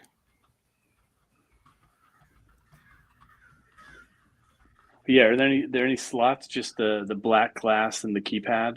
Just the black glass and the keypad. All right. Give the keypad a quick inspection. Can we tell if any are like more worn or have oil residue or anything? That's a good question. Why don't you give me a D20 roll? 12. Okay. Yeah, it looks like there's a series of buttons that have there's 5 buttons of the Oh boy. over a dozen that have worn spots on them. 5 factorial at a minimum, could be more. Not sure. Your I wanna game guess. master does not know math, so Odds are not good that we'll pick the right one immediately, in which case there could be an alarm. fair enough. And Skip it for now and keep Head going back. to operations. Or is this This is operations. Oh, I see. Got it. so it's either personnel or silos. Go Want to to shoot a lot of people? Or do you want to look for missiles? If we go to the missiles, the robot's got his Hippocratic oath. All right. Robot, since they violated their Hippocratic oath, could you kill them? Negative. I am not programmed to harm. Can you restrain them quickly so that they can't harm us? Affirmative. Yes. Oh. That's the way to do it. So we'll just get the robot to restrain everybody so they're no human casualties. Just like in Robot, Terminator 2. since you know all this medical stuff, do you know a way to make a substance that could knock them all out? Ooh, great. Maybe with a little bit of this N70.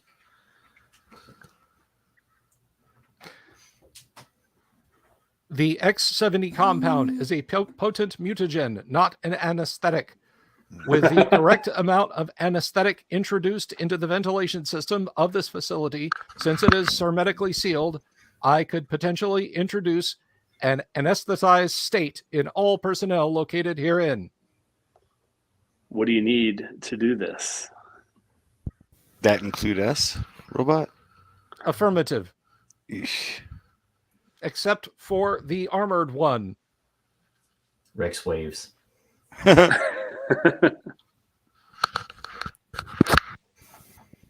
It's all right. I'd wake you guys up. So he rattles Yeah, off the stuff some- you needed in medical robot? Or in that other room we went with the packs? Negative, not in that facility. I would require, and he states some presumably large volume of substance to fill this entire facility with. What about just that room, Robot? You think you could do that? Which room? The personnel room that we haven't been to. I must see the volume of it.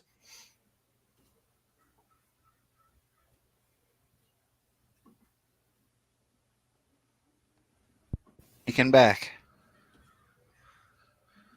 Okay. So you're going back, you're going to follow the green line and Yeah, well, if the robot needs to know the size of that room. Okay. So, like the previous door, this is a large vault-like door, but there's no keypad next to it. Very faded, and the closer to this you get, the more Knights of Genetic Purity propaganda you see. They painted over almost everything except for on the door. There's a large painted blue shield with a winged sword on it, and you can just read the faded letters. It says, "Strategic Air Command, peace is our profession. 443rd Missile Group, South Carolina." For our valued audience, I have no idea if that was a thing, but New superior firepower. peace through superior. I mean, I know that peace is our profession was the slogan of Strategic Air Command for a long time, but I don't know if the 443rd Missile Command was in South Carolina. It is in my world, damn it. So yeah, you're standing before this massive door, and there's not a keypad next to it.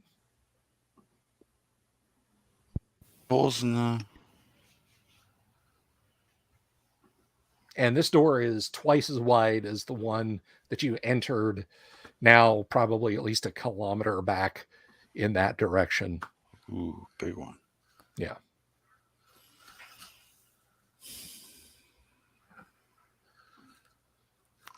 I don't know, robot. Looks like it's a pretty big room. Well, you don't know. You're on the other side of the door. Judging by the door. We must go in for me to correctly assess the size of their chamber. What do you think, guys? We got to go in. All right, let's do it. Rex first. The rest of us behind him, blasting away. All right. Well, if you guys are ready. Nothing behind that door can be good. Is everybody locked and loaded? Yeah. Ready? Yeah. All right, guys. So Rex will turn the knob or push the door or whatever Okay. it requires to open it, and he'll like sort of peek in a little bit.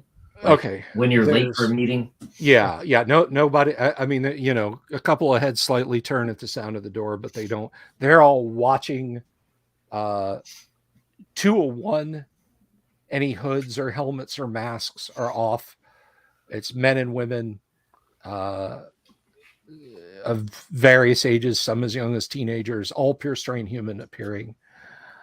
It is an antechamber of some kind, and standing at a lectern in I said amphitheater of some kind, but a small one. Standing at a lectern at the bottom center of it. There is a fellow in a drab gray coverall with a large Knights of Genetic Purity emblem on the breast, on the right breast. There are two banners hanging on either side of the raised platform he's on with the Knights of Genetic Purity logo. And his image is also being projected on a screen behind him, or at least you think it is, because it's following everything he says. And just as you walk in, he is saying, "We have the first opportunity since the Great Fire to create a garden of pure genetics where humankind can flourish without the corruption of any confused or challenging mutants."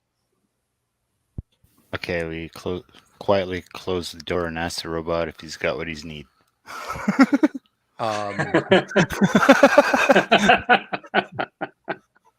Yeah, thank you for not making me say things that'll get me demonetized before I even get to start. But yeah, he says he's got the approximate dimensions of the room. given all the chemicals and all the med packs, all the isopropyl alcohol, and enough time, he could probably synthesize enough anesthetic to at least relatively incapacitate those people for a short amount of time, because there were a lot of people in there. There were dozens and dozens and dozens of people in there. Is it possible to bar the door from our side?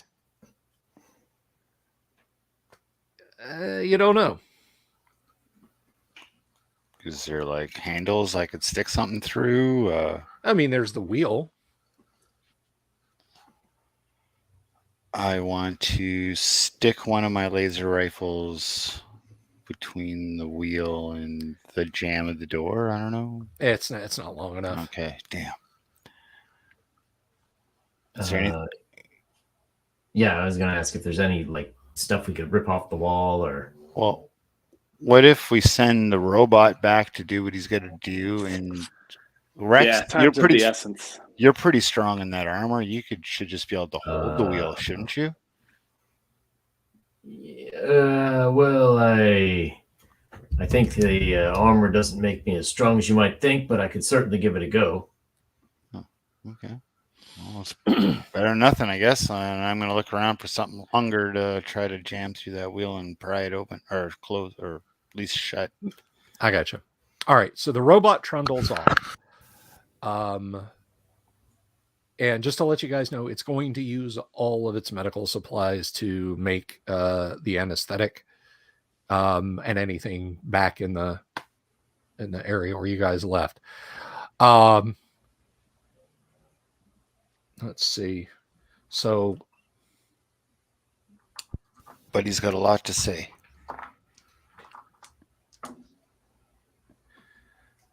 So a full 30 minutes go by. No one comes back. And you hear a clank and see the wheels start to turn slowly. I will try to grab that wheel and keep it from opening. All right. Roll initiative for me. Oh, crap. That's okay. All right. 6. Yeah, you grab it before it moves like 2 centimeters and you reach over and grab it. Yeah, you can feel somebody is trying to turn the wheel on the other side, but they're not. They're not doing it.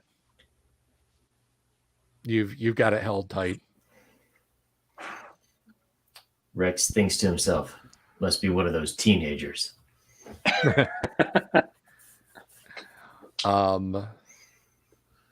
Rex, in your suit with its heightened senses, you hear thumping from the other side of the door, and the wheel moves in your grip. I want to try to keep it from moving.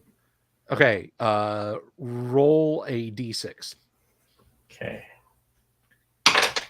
4. It is slowly starting to turn. You're holding it, but you're not sure if they're using a pry bar or if someone else is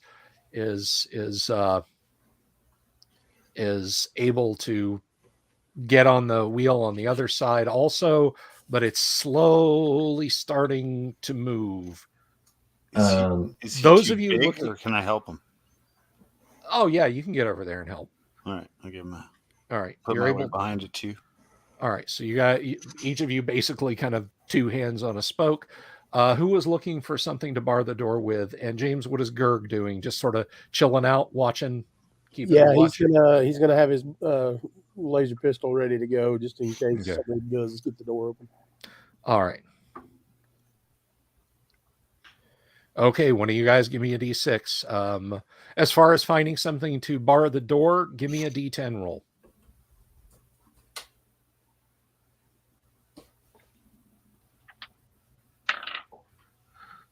A 7. A 7. Okay. You think maybe some of the conduit high up on the wall, if you can figure out a way to tear it down. Can I reach it? Yeah, you Jump and grab at it? Ooh, yeah, that's a good one. Give me a 2-hit roll on it. 13. 13. You're hanging on it. Can I like kind of shake it and pull it down? What is your Kind of very what's your physical strength? physical strength? 9. Okay, roll a d6. 4. Okay. It's wiggling in whatever stanchions hold it to the wall. You know, it's kind of moving, but it's not torn free yet. You think maybe if you keep working at it for a little bit. Those of you over on the door, give me a d6 roll. Either of you, it doesn't matter. 3. Okay, you actually are able to turn the wheel back away from whoever is turning it on the other side. You can now hear there's clanks and thuds of people trying to get through. Hanging from the wall, give me another d6 roll. 2. Yeah, it's moving more, but it's not loose. Gurg, you hear footfalls coming down the hall. Just rounding the corner, there are 2 figures in robes, and one of them points in your direction and yells, Are you there? "Yeah, I'm here." Okay, I had a little lag there. So did you say they were coming from behind us? Yeah, they're coming down the hall, and they round the corner, and one of them yells, "Hey, you got that door open yet? Senator says it's jammed and he's pissed off." Working on it. "What are you doing hanging from a power conduit?" "Wait a minute." Trying to charge my device. All right. How many of Well, them? they're charging their lasers. There's 2 of them. Comedy of errors. Yeah, there's 2 of them. They are unslinging their weapons, and I'm one dropping of them. and gonna fire at them. All right, obviously, let's roll initiative. Okay. Oh boy. I got a 6. It is a tie. This is going to be simultaneous fire. All right, nice. I'm dropping and swinging the laser rifle around and shooting. Okay. Gurg is using light generation. Got a 17. That is going to hit. Damage coming up in a moment. They both missed, by the way. Fantastic. An 8 and a 2. Pew pew. 21. Oh yeah, he screams, grabs at his shoulder. James, is Gurg shooting? No, he's using light generation. Oh, that's it. You just said. I'm sorry. He's using light generation. They're blinded. They're blinded by the light. So 1 to 4 rounds. You go ahead and roll that. Oh, okay. And it's -4 on their armor class and -4 to hit. Okay. For 2 rounds. All right. So for 2 rounds, they will be blinded by the light. Both of them will be wrapped up like a deuce. And for the next couple of combat phases, there'll be another runner in the night. So, yeah, they fire, they shoot. There's a bright flash off to your left. That's Gurg doing his thing. Those of you on the door, give me a d6 roll. 3. Yeah, it's not, but you're holding it tight. Cool. Back in the firefight, these guys are trying, they're covering their eyes. They've got after images. They're trying to shoot. You guys automatically have initiative, so you can shoot back if you wish. How far away are they? They're not too far away. The end of the hall is only about 10 meters behind you. So Great. Can I just run up and stab them? Yes, you certainly can. I'm going to do that. All right. So this is a physical attack. 19. Oh, yeah. Is this the one you shot before? Yeah. Okay. Roll your damage. If I got a choice, yeah. Yeah, and you do. What's a dagger do? 1-6? Yeah. 6. Good Lord. Okay. He screams. He's bleeding. He's staggered. He's trying to bring his rifle to bear. James, take a shot.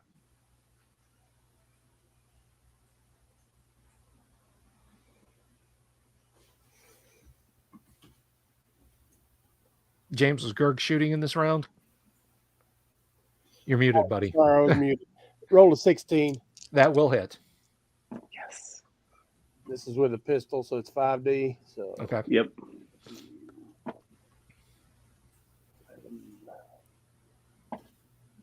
15.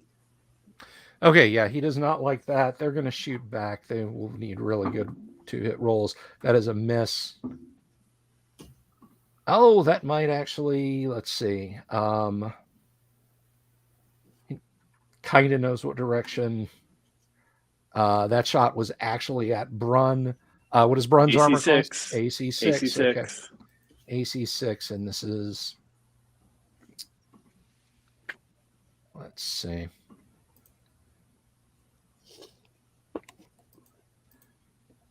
Ah, cool. Thank you for minimizing that, Acrobat Reader. No, it's cool. It's cool. I can read magnification -200. Yeah, I'm not 50 and have fading vision. No, that didn't happen at all. All right. So let's see. 17 becomes a 13. Yeah, he's right there. So even blinded, I think he's probably going to get a piece of you. But I'm gonna check.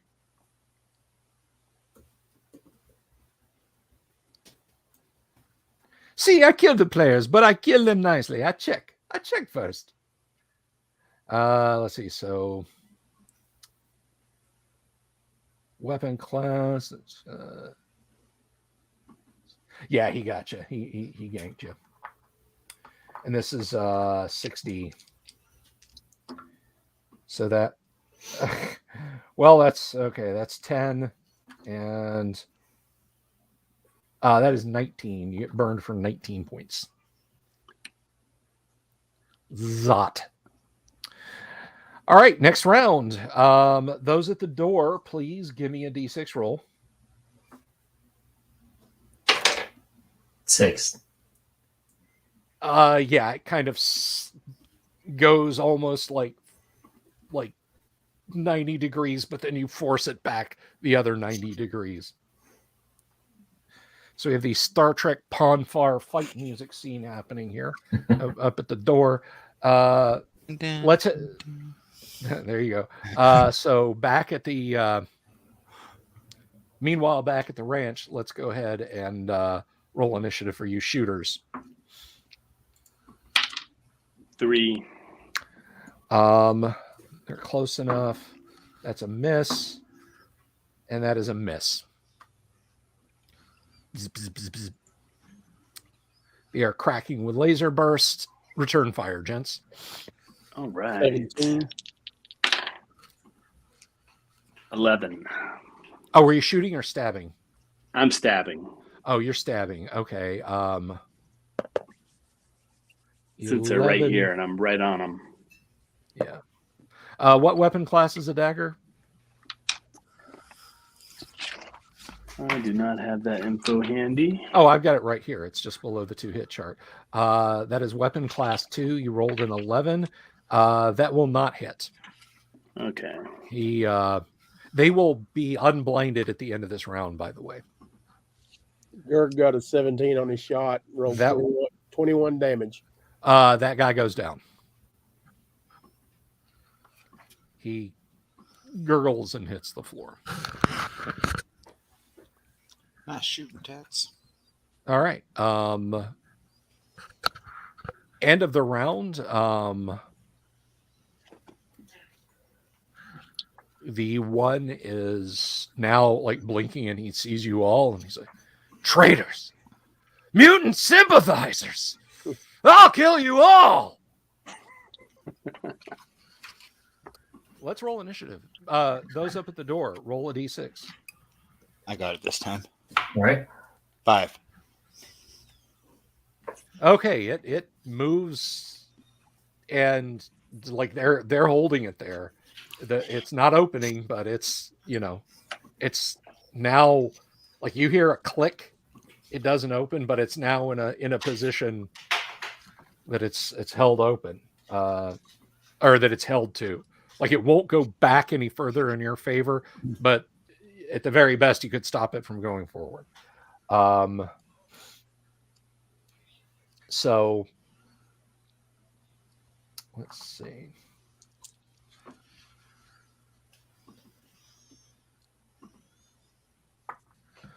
Okay. Roll initiative, please. I got a 5. You will all go first.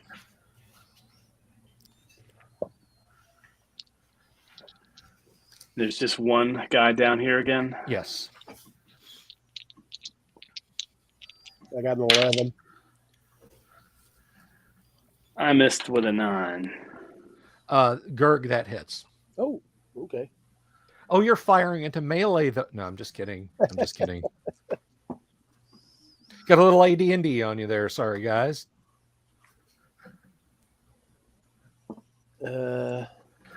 Ooh, 25. Wow. You had done 15 and he had, well, no, it was 21 and then something. Yeah, that's enough to finish him. Yeah, you hit him in the abdomen and he screams, clutching at the charred spot, and breathes his last. We need a hand with this door.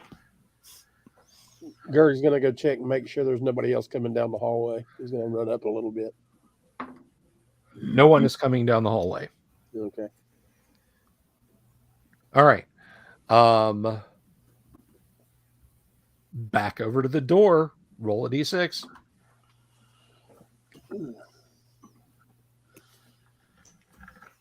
Um, 6. Door ratchets a few more degrees. You haven't heard the big bolts clang out of place yet, but you're getting the feeling that they're going to be able to get this open. Okay, we need that coping or whatever that thing was that Bren was going for. Hey, Bill, I'm sheathing my dagger and I'm loading up a new cell into my laser rifle. Okay. With this door, is there any like chain or No. something? No. Oh, boy. No, you are keeping it closed until or unless you find something to secure it with, as you had said. Wow, why don't we just open it and just like start firing indiscriminately? Of them. There were dozens of people there. We'll never miss. Come on, guys, we'll never miss. Well, that is true. We could get all low and just like open fire. I know it's a room full of cacodemons, but I've got the chain gun. Exactly. We could always do a Hail Mary with Gert again. Toss me in there and shut the door. Where's that robot?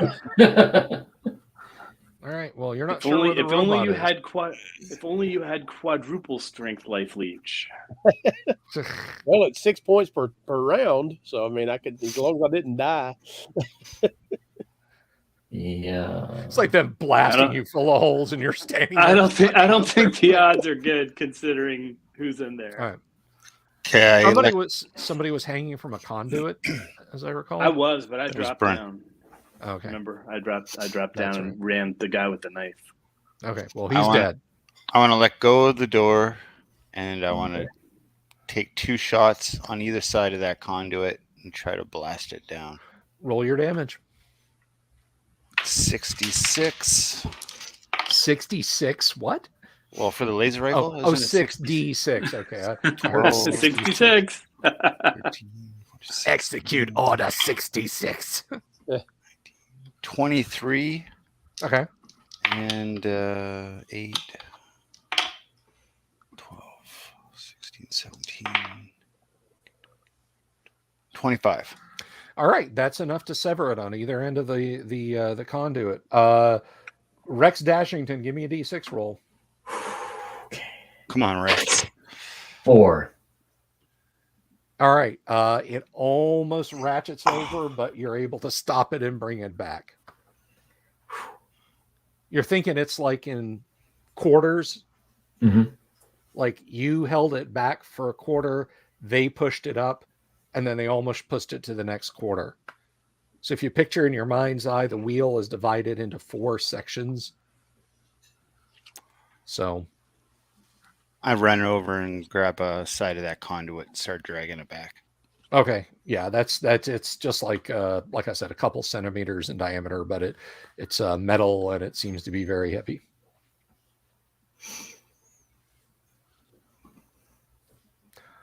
Okay,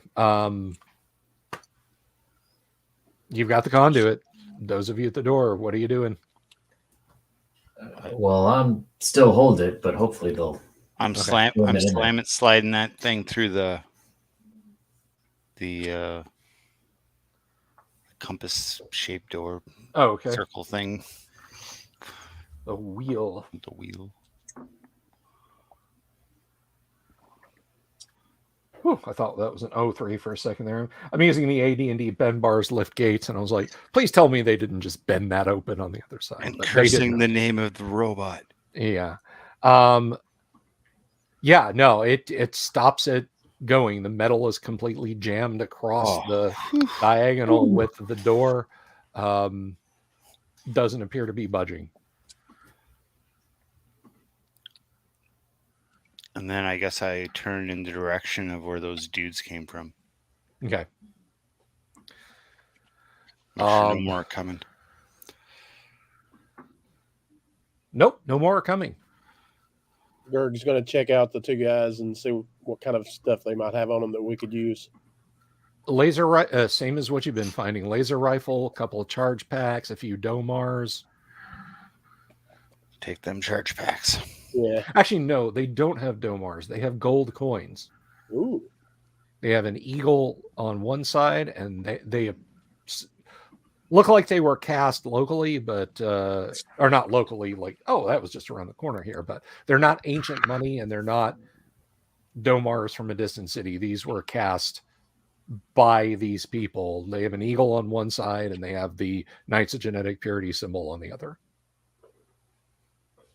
Because if you're going to an ancient missile silo, be sure to take your Knights of Genetic Purity money, because they don't take American Express and they don't take Domars. All right. So you have the little bit of stuff they had on them. What do? Where's the robot, guys? You have no idea. Maybe he was waylaid. Hopefully he's not in pieces. I think these guys are pretty much stuck. We could probably head back. Check on the robot. Yeah, let's check on the robot. Good Okay. idea. Yeah, if you want, Gerg can wait here just to make sure they don't somehow make it through the door. Or at least I can stand close to the area to keep an eye out. How far can you like transmit a message to us with your mind? 10 meters, I believe, is my range. And I'm guessing we're headed well beyond 10 meters. Right? Yeah. Right, Bill? Yeah. Well, Should maybe we give just. give him a little bit more time. I think we've given him plenty of time. We need to see what's going on. All right. I don't think we should split up, though. I don't either. Okay. Come on, That's- Gerg. Guys, that's silly. Nothing in an RPG has ever gone wrong when a party is split. That's what I tell my players. That's great. Split up. Yeah, we're not doing that. The ugly cynicism that prevails at my tables hurts my heart. Or maybe that's just the pizza rolls that I had for dinner. Come on, you know you love it. I do. Okay. You schlep back to the chamber where the doc bot is, the medical chamber, and he has emptied out several containers and is hard at work. The room is full of heady fumes. You go in and you're Heady fumes. Whoa. whoa. Time check, robot. How much longer you need? To synthesize into a self-dispersing aerosol, I require approximately 1 more hour. Ooh. Oh boy.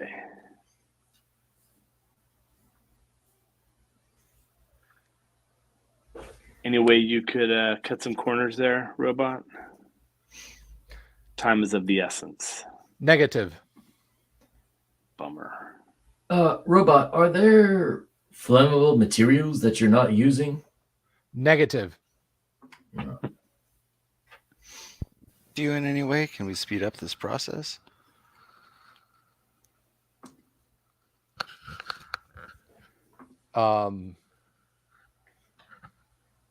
Do you have knowledge of molecular biology? No. Carry on. Okay. All right. He actually is able to work uninterrupted. You occasionally hear footfalls running up and down the hall, but nobody ducks into this room. Finally, he turns around. There are some flasks of a dull brushed metal, and he says, if we attach this to the primary ventilation system, it should incapacitate all within for approximately 15 minutes, depending on physiology, diet, body size, adipose condition. Rambles off a bunch of conditionals. But he's got knockout gas. Do it. Where is the primary ventilation system? I knew that was coming. Probably in operations, guys. I don't know. What's a primary ventilation system look like? I have no knowledge of this. Well, that makes 2 of us. All right. Okay. What y'all gonna do? We're going to get back to that door. It's going to be open. Well, those guys had to come somewhere, but they probably closed it behind them, right? All right. Okay. Opening the door and peeking down the hallway. Is there anybody in the hallway? There is not. Okay. I desperately wanted there to. I mean, you're lucky that there isn't. Okay. Back to the Coliseum or the amphitheater? Okay. Or do you want to go to the control room? Well, if we go to operations, we got like the door with the keypad. Yeah, we're still kind of buggered. I mean, we know 5 of the numbers, but we don't know if it's 5 digits or 10 digits. You know, we have no idea.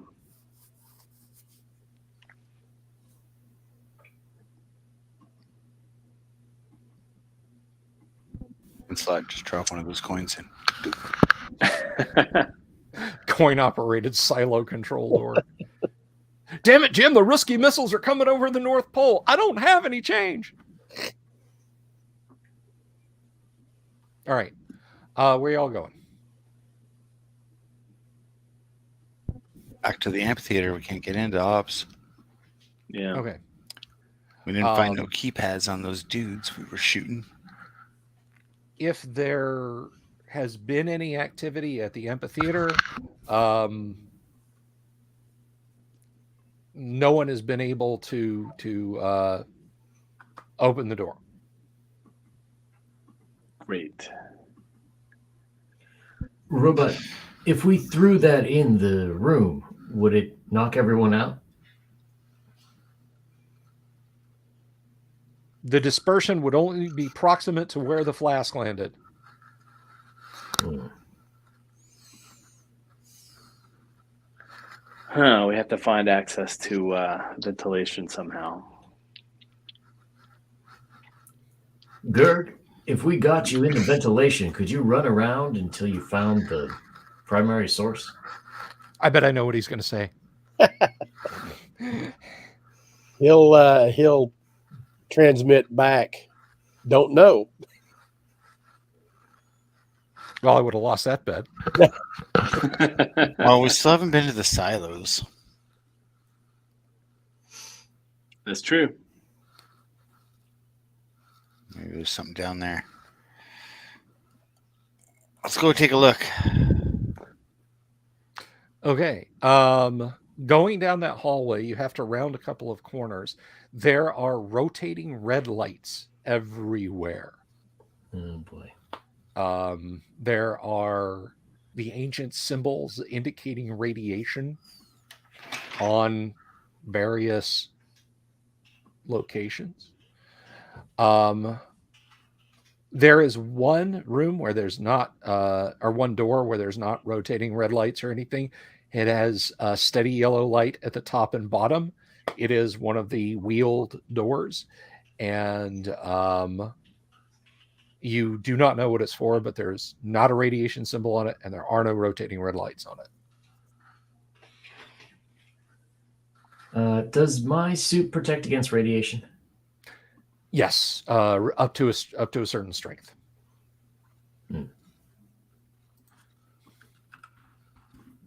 Well, I guess we should try the door without radiation.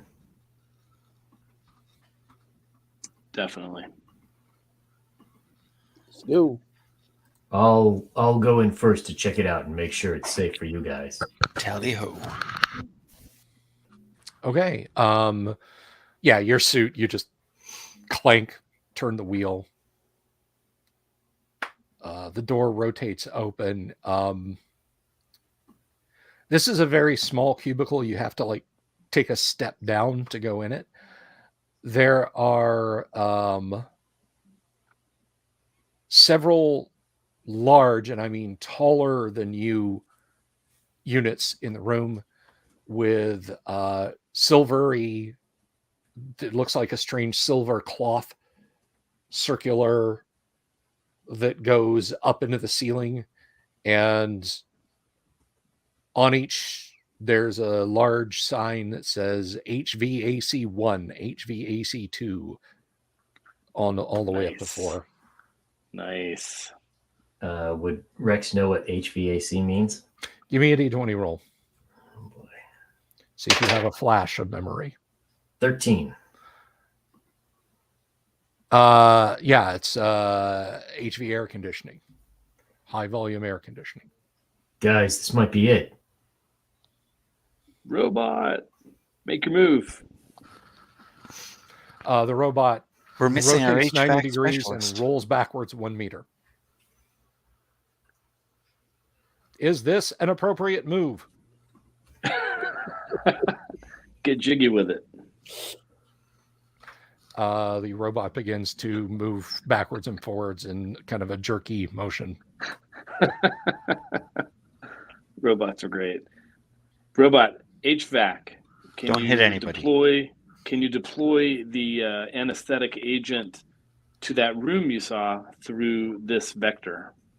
It trundles in, examines the boxes, goes over to one of them, opens a side panel, twists the top of the cylinder and sets it in, shuts the side panel. Everyone except for Rex, in a few minutes, you're rendered unconscious. Whether you hold your breath or try to stave it off.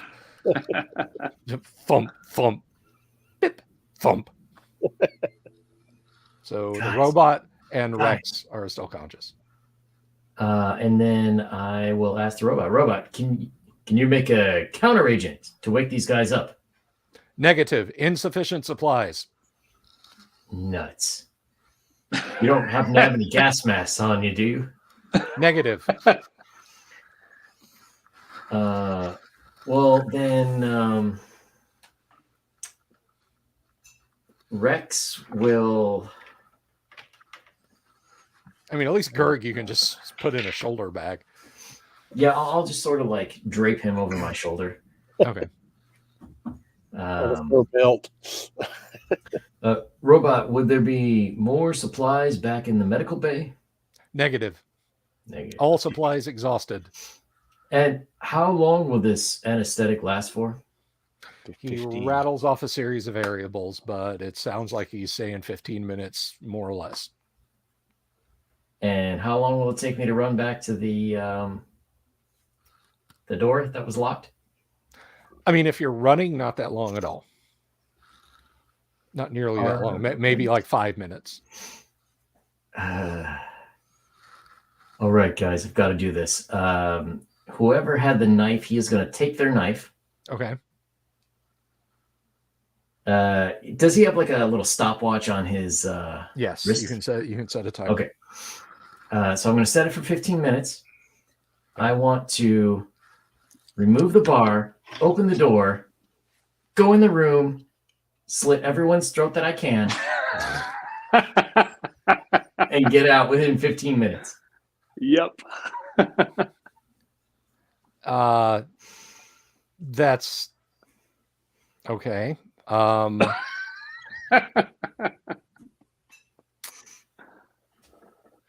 they say the nights of genetic purity are bad. Yeah, no kidding.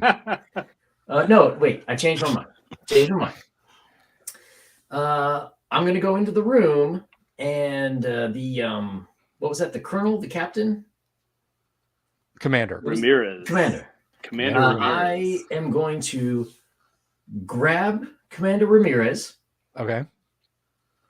haul him out, replace the metal bar Okay. that's in there to lock it back up, and I am going to try to get him back to the room with these guys, Okay. all in 15 minutes. And if there's still time, I'll try to bind his hands with whatever. You can do that all in about 12 minutes. I will do that in 12 minutes. Time All to right. spare. All right. Throat splitting time. You've got you've got Ramirez. You've got him by the you've got him tied up. What you gonna do? So I am going to wait for the others to wake up, and when they do, I'm going to say, well, fine time to take a nap, guys.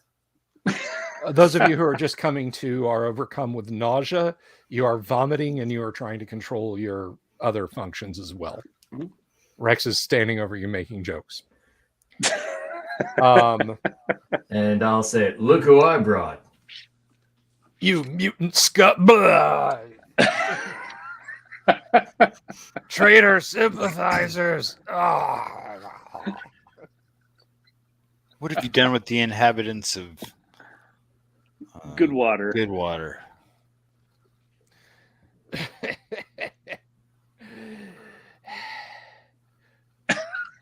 The pure strain humans, we're all traitors. Pah! Spits out a mouthful of bile. They were dealt with appropriately. And as far as the mutants, well, we don't cry when we step on insects. Whatever it is you want, it'll never work. All those missiles are armed with a modified version of the holy weapon X-70, and soon we'll purify this entire continent. Mankind will walk proudly again, and we'll rebuild. We'll rebuild an empire to challenge all the other. And Rex will say, well, that's very nice. But you see my friend here, and he'll point towards Gerg. Yes. He's a mutant. And if you don't tell us how to disable those missiles, he will get into your mind. Fill it with madness. A malicious Gerg. Okay. Look at those beady eyes. He means it. Okay. He looks scared, but you're not sure how convinced he is because he's not moving. Gerg's going to transmit some Do it, Gerg. visual image of some of the death and destruction we've caused. Oh wow. Yeah, so he's horrified by this and no, you're monsters. Get out of my head. Ah! Tell us how to disarm the missiles, or I'll send him back in.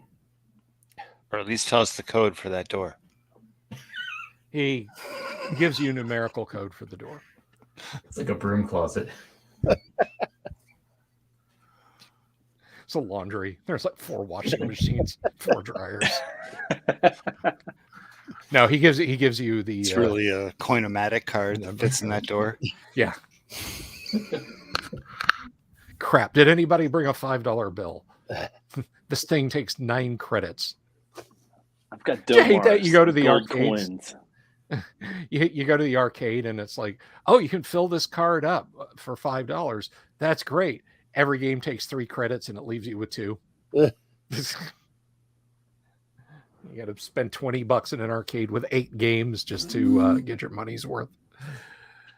All right, so you go back to the door. You punch in the number in. Yep. Sure enough. What's behind the door? The room is empty. There are a series of seats really far apart, and they're bolted to the floor, and they're all in front of consoles with just unbelievable amount of switches and numbers and dials on them. Prominently in the middle of each of these consoles is is what looks like the end of a key sticking out of a triangular shaped keyhole. Well, a keyhole with a triangular metal tab around it. Gerg's going to try to probe this guy's mind to find out what he needs to do to shut this thing down.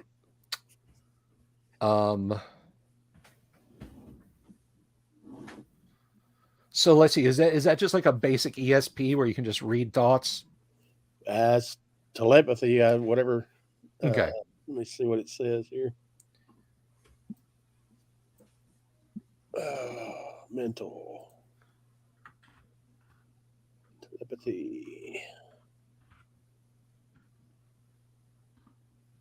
Wait, let's plant. Plant telepathy, not what we're after here. The salad is thinking at me. Telepathy. Power to read another creature's thoughts and or emotions and send your own in return. Okay. Transcends language and works on all beings up to 10 meters away. Okay, well, he's right there, and he's sweating bullets, and he is desperately trying to guard his thoughts. He's thinking, like, in some horrible Knights of Genetic Purity patriotic song about exterminating all the mutants, but in that soup of hatred, he is desperately hoping that you don't realize that the X-70 has not been modified, and it is the same X-70 that they found in the human base. I'll transmit this finding out to the rest of the guys. That he was lying about the destructive ability of this gas. So you're just going to make more mutants? I don't know what you're talking about. We've modified this gas. We shall cleanse the world. Put It my just paws on his, It just needs a little. I'm sorry, you what? Put my paws on his chest and go, Gerg. Get it off me. You horrible thing. Maybe this batch won't work perfectly. That's just more targets to kill. I mean, you could end up just like Gerg here. No, that won't happen. We'll fire those missiles. We'll wipe out every city just like we did Goodwater. We'll wipe out Lanta. We'll wipe out Outpost 66. We'll burn the world clean. Guys, maybe we could set those missiles off inside here. Exactly. But we got to get out first. But yeah, No. totally. No, you can't do that. No, we're going to inherit this world. You're going to inherit wings, dude. It's going to be great. Gerg, find out where there's gas masks. Okay. Try to. Oh, Sure. there's actually cabinets in here that have got protective gear in them. We move Fantastic. we move our settlement to Goodwater, and then we move in here.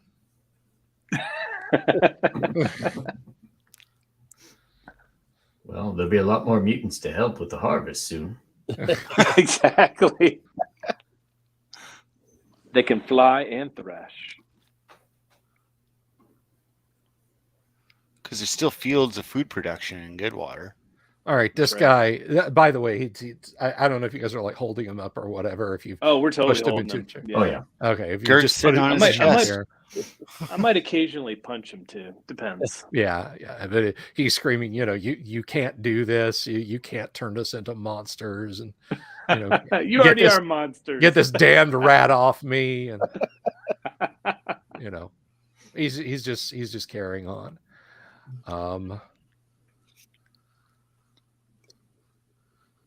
I don't think But we should yeah, blow what- this what- place up. So what are you going to do? You going to Well, I set don't- off the missiles in the silos, or what? I don't think they have like explosive warheads because the ones that we saw at Goodwater, they were just sticking out of the ground. They just dispersed their agents, I think. Yeah. Then we can disperse those in the HVAC. Once Exactly. you guys put on your protective gear. Which Safety we've done. first. Yeah. We'll Always Gerg leaving grow at least wings? one person to like hold down Ramirez. Will Gerg grow wings? Because I don't think a gas mask is going to fit him. Do I have room to fit him inside my suit somewhere? No, not really. Like the helmet's a big bubble, right? Could he sort of like curl around my neck? Could you shove a cat inside of a Tyvek suit and wear it like a face mask? I don't know. Could I? I don't know. Like a maybe, kid's but your Once. face might be clawed up. That was the cutscene from Alien. Yeah. Yeah. Ripley escapes with Jones the hard way.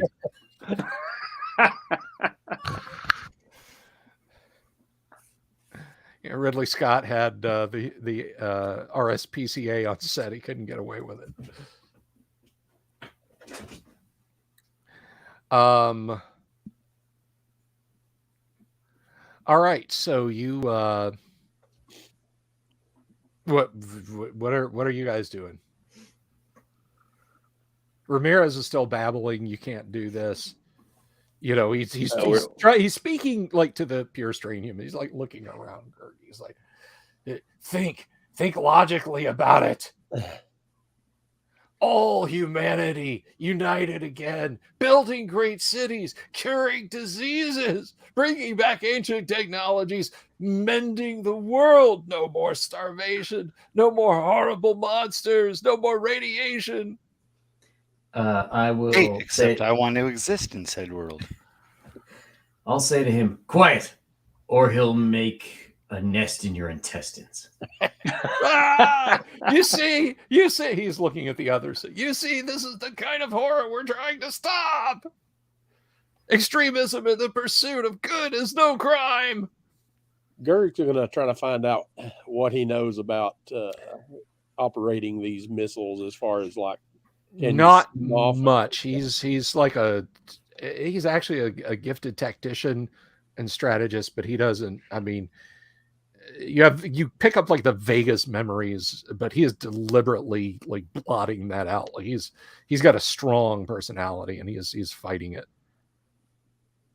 I was just trying to see if I could find out a way to set these off on a timer to where we could get out of the base before they went off.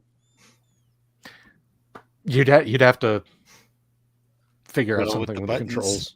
Yeah, go with the buttons. What could go wrong, guys? Yeah, what could go wrong? All right, well, you guys are playing with those tables. I'll like inch my way towards the outside door. Come on. Gerg, you can leave ahead of us if you if you're concerned about your safety, I'll go last. My suit should protect me. I could set them off while you guys go on ahead. Sounds like a good idea to me. Okay. True. We'll wait by the door. All Which right. door? There's a lot of The doors. door to the facility. Okay. So when I give them enough time, I'll set these things off. What are we gonna do with Buddy? We gotta Oh, lock I him think in we another should. room. We should We tie should him take up. him in and here. make him be. We should take him and make him be our. I don't know. No, he's No, gonna we turn probably into a shouldn't take him. mutant. That's Okay. good call. We gotta tie him up here so he stays here. All right, we're going to treat this like a main building computer with lots of opportunities to kill boy. yourself. God. So Oh, boy. start rolling. Oh no. What Well, am I Gurk, rolling you're the these best six at for? rolling. We did I stop thought the we just nuclear went out the holocaust. door. Oh, that's right. But you've got 2 brains. That's true. I can stay behind and try it out. I may end up with wings and be a pacifist. For a month anyway. Oh, okay. For a month. Ooh, he'll be a flying raccoon. That's pretty He'll cool. be like Gurg. Skirgs I've ever heard him say. I can do it if you want. All right. Okay. We got a 6 and a 7. Okay. You figure out that everybody has to turn a key at the same time. Okay. Oh crap. I'll broadcast that out. How many keys? There are 4. Okay, and there's 4 of us. Perfect. Oh, Yeah. Got an 8 and a 3.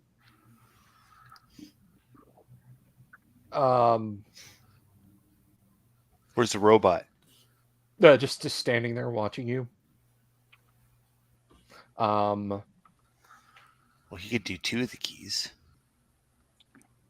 No, he can't. Damn. The keys are far enough apart that unless this robot was like 12 meters wide, it could not reach 2 keys at the same time. All right, gotcha. And you suspect it probably wouldn't do anything. So yeah, you got an 8 and a 3. Yeah. Okay. You activate something called timer lockout, but otherwise nothing changes. Try again. Okay. Ooh, a pair of 2s. Okay. You flip another couple of switches and a little display illuminates above it that says change lockout.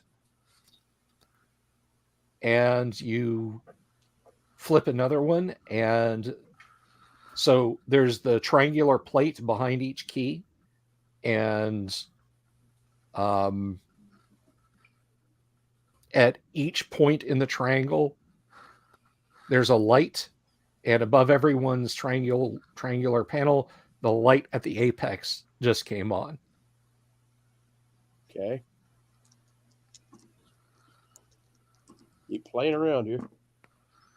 Pair of 6s. Nothing changes. An 8 and a 10. Okay, that light winks off, and there is a buzzer coming from each console that you're all sitting at. And a 7 and a 4.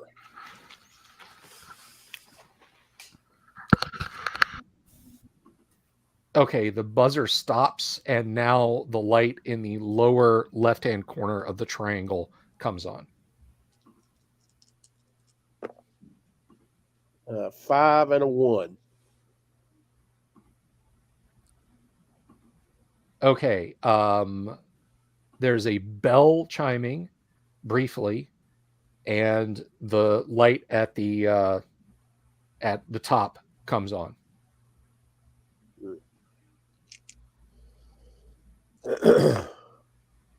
8 and a 5.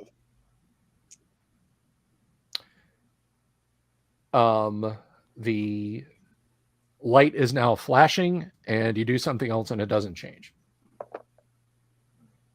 7 and a 9.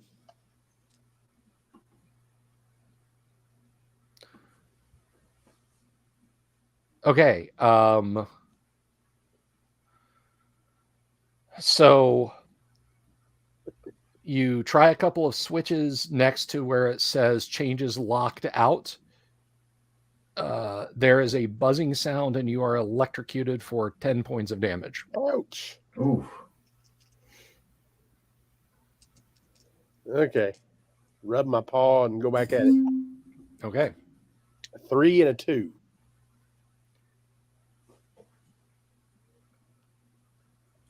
Okay. All the lights around the triangle are off now.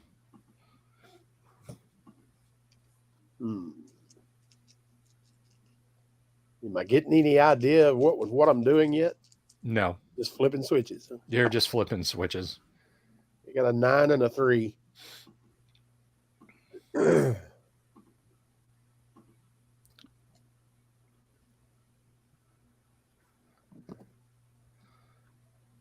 Okay, there is a staccato buzzing sound briefly, and then it stops, and it goes back to a steady buzz. I'm making music. 7 and a 4.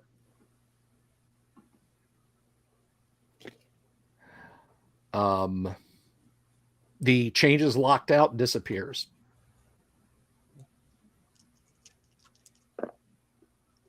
Pair of 8s. Nothing changes. 7 and a 3. Nothing changes. 4 and a 3. Nothing changes. 7 and a 6. Nope. Now, Let me know if you roll a 1 or a 2. Just 5 and a roll. 1. Okay, nothing changes, but then you flip a couple of gated switches with little red and white barber pole things next to them. All the lights on everyone's console blanks for a minute, and you're now back to just a cluster of green lights in the lower left-hand corner of the console. All the lights that you made light up and buzzers you made sound and everything have stopped. Okay. A 10 and a 1. All right. Takes you a minute of poking around, and you then get 2 rows of green lights above some red indicator lights to come on. So there's circular red indicator lights that have now come on, and underneath each one of those is a green indicator light. 4 and a 3. Okay, changes locked out has come back on. 4 and a 1. Okay, the light at the top of the key switch is now on. A 2 and a 1. The light in the lower right-hand corner of the key switches is now illuminated, and the changes locked out words have changed to armed and ready. I'll turn and look at the guys.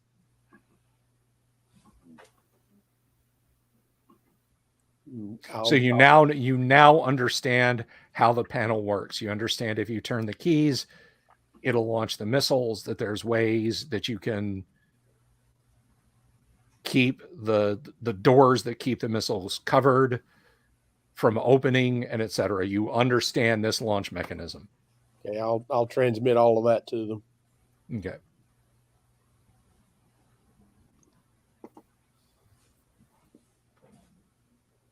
What do we do, guys?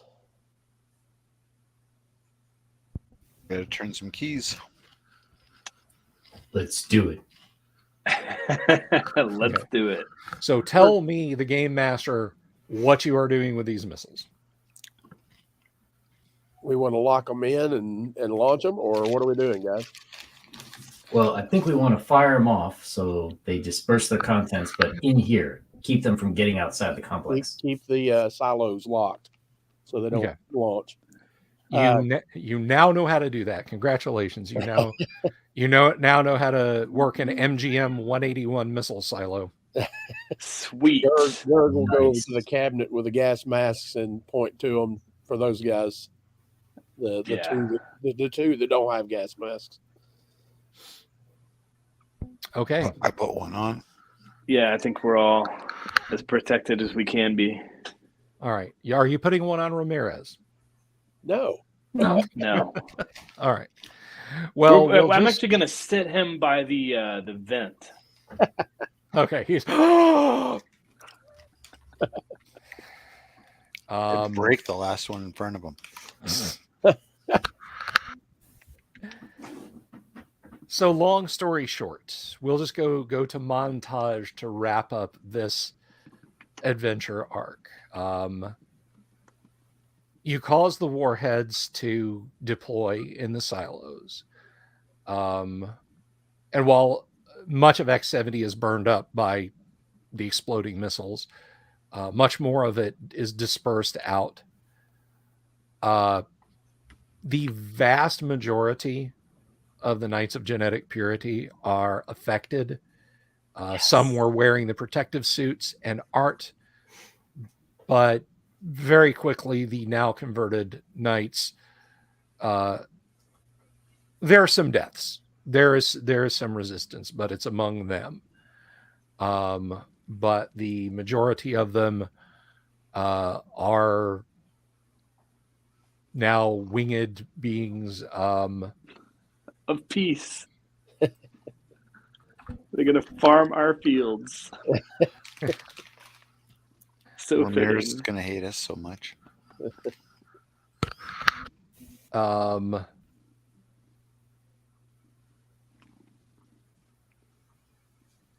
So yeah, they very much have a different mindset coming out of the effects of the X-70. I mean, when you go down and open the door, the ones who were putting up the biggest struggle have mostly been restrained. Not to be crass, but with the wings, most of them have shed their clothes, so it's like,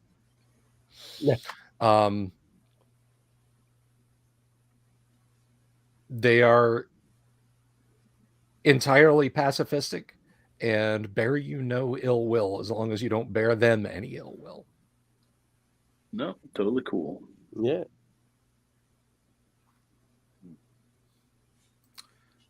So you have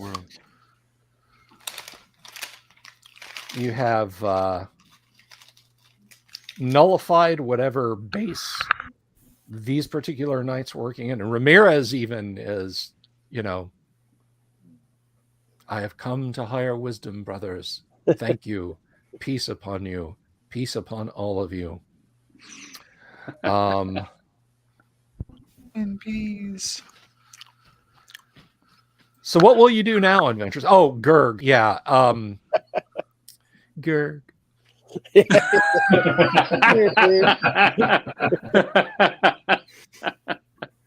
So I'm not Does going he have to wings? Yes. He has wings. You are lighter weight and able to fly. Let's see. Sweet. Now you can fly right over the bad guys and life leech them. Yes. And not life leech us. In the process, it'll be great. Yeah. But I'm pacifist. I wouldn't do that. Give it a month. Give it a month. I think you'll get better. I don't know. You can fly at a rate of 12 meters per melee turn. Nice. So The wings are permanent, but the pacifism won't last. no, neither is permanent. Oh, okay. Well, the pacifism, you don't know. You don't know what the mindset of someone coming out the other side of this is going to be. You don't know if the ancients planned to round the people up while they were pacifistic and like, hey, you won't shoot at me, but I can shoot you, or if they would convince them to not oppose whatever government they represented, and they would go home and say, hey, let's not, I've met the Americans. They are okay. I had wings for a while. It is all good. You don't know. You don't know what the future will hold. You know that for the next month, which is the minimum time period, or rather maximum time period you have to get food back to Outpost 76, these people are not a hostile threat any longer. Okay. Well, I bet you there's some food here we can take back to our people somewhere. Well, I mean, there's all the crops back at everywhere. Goodwater, and then there's they have a good considerable amount of food that they harvested from Goodwater here for themselves also. They all seem very regretful of their previous lives as, post-bomb Yahtzees. Hey, we should move our tribe here. Well, we don't have to worry about food shipments anymore. We'll be making our own.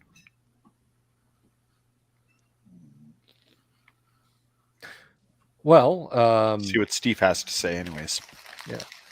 I mean, Goodwater is de-peopled now, and without proper maintenance, it will basically fall to creatures will encroach it. And, yeah, it will eventually crumble, and it could seriously negatively affect this entire region, you think. So you did it. Congratulations. You have defeated Operation X-70 and the Knights of Genetic Purity. Give yourself a round of applause. Yay. Only one of my characters had to die. I think Brun and Gerg lived through the whole thing. Yeah. Yeah, I had like about 120% casualty rate.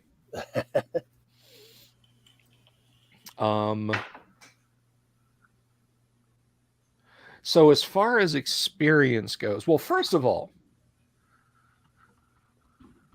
is there a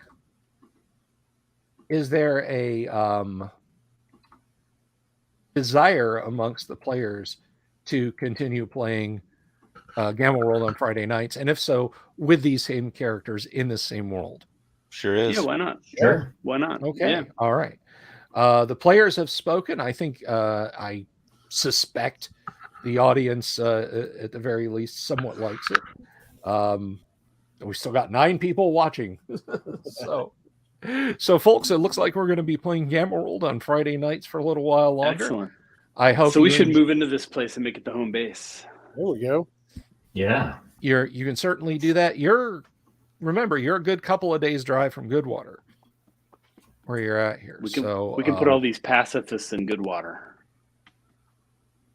Sure. We could call ourselves the Knights of Impurity.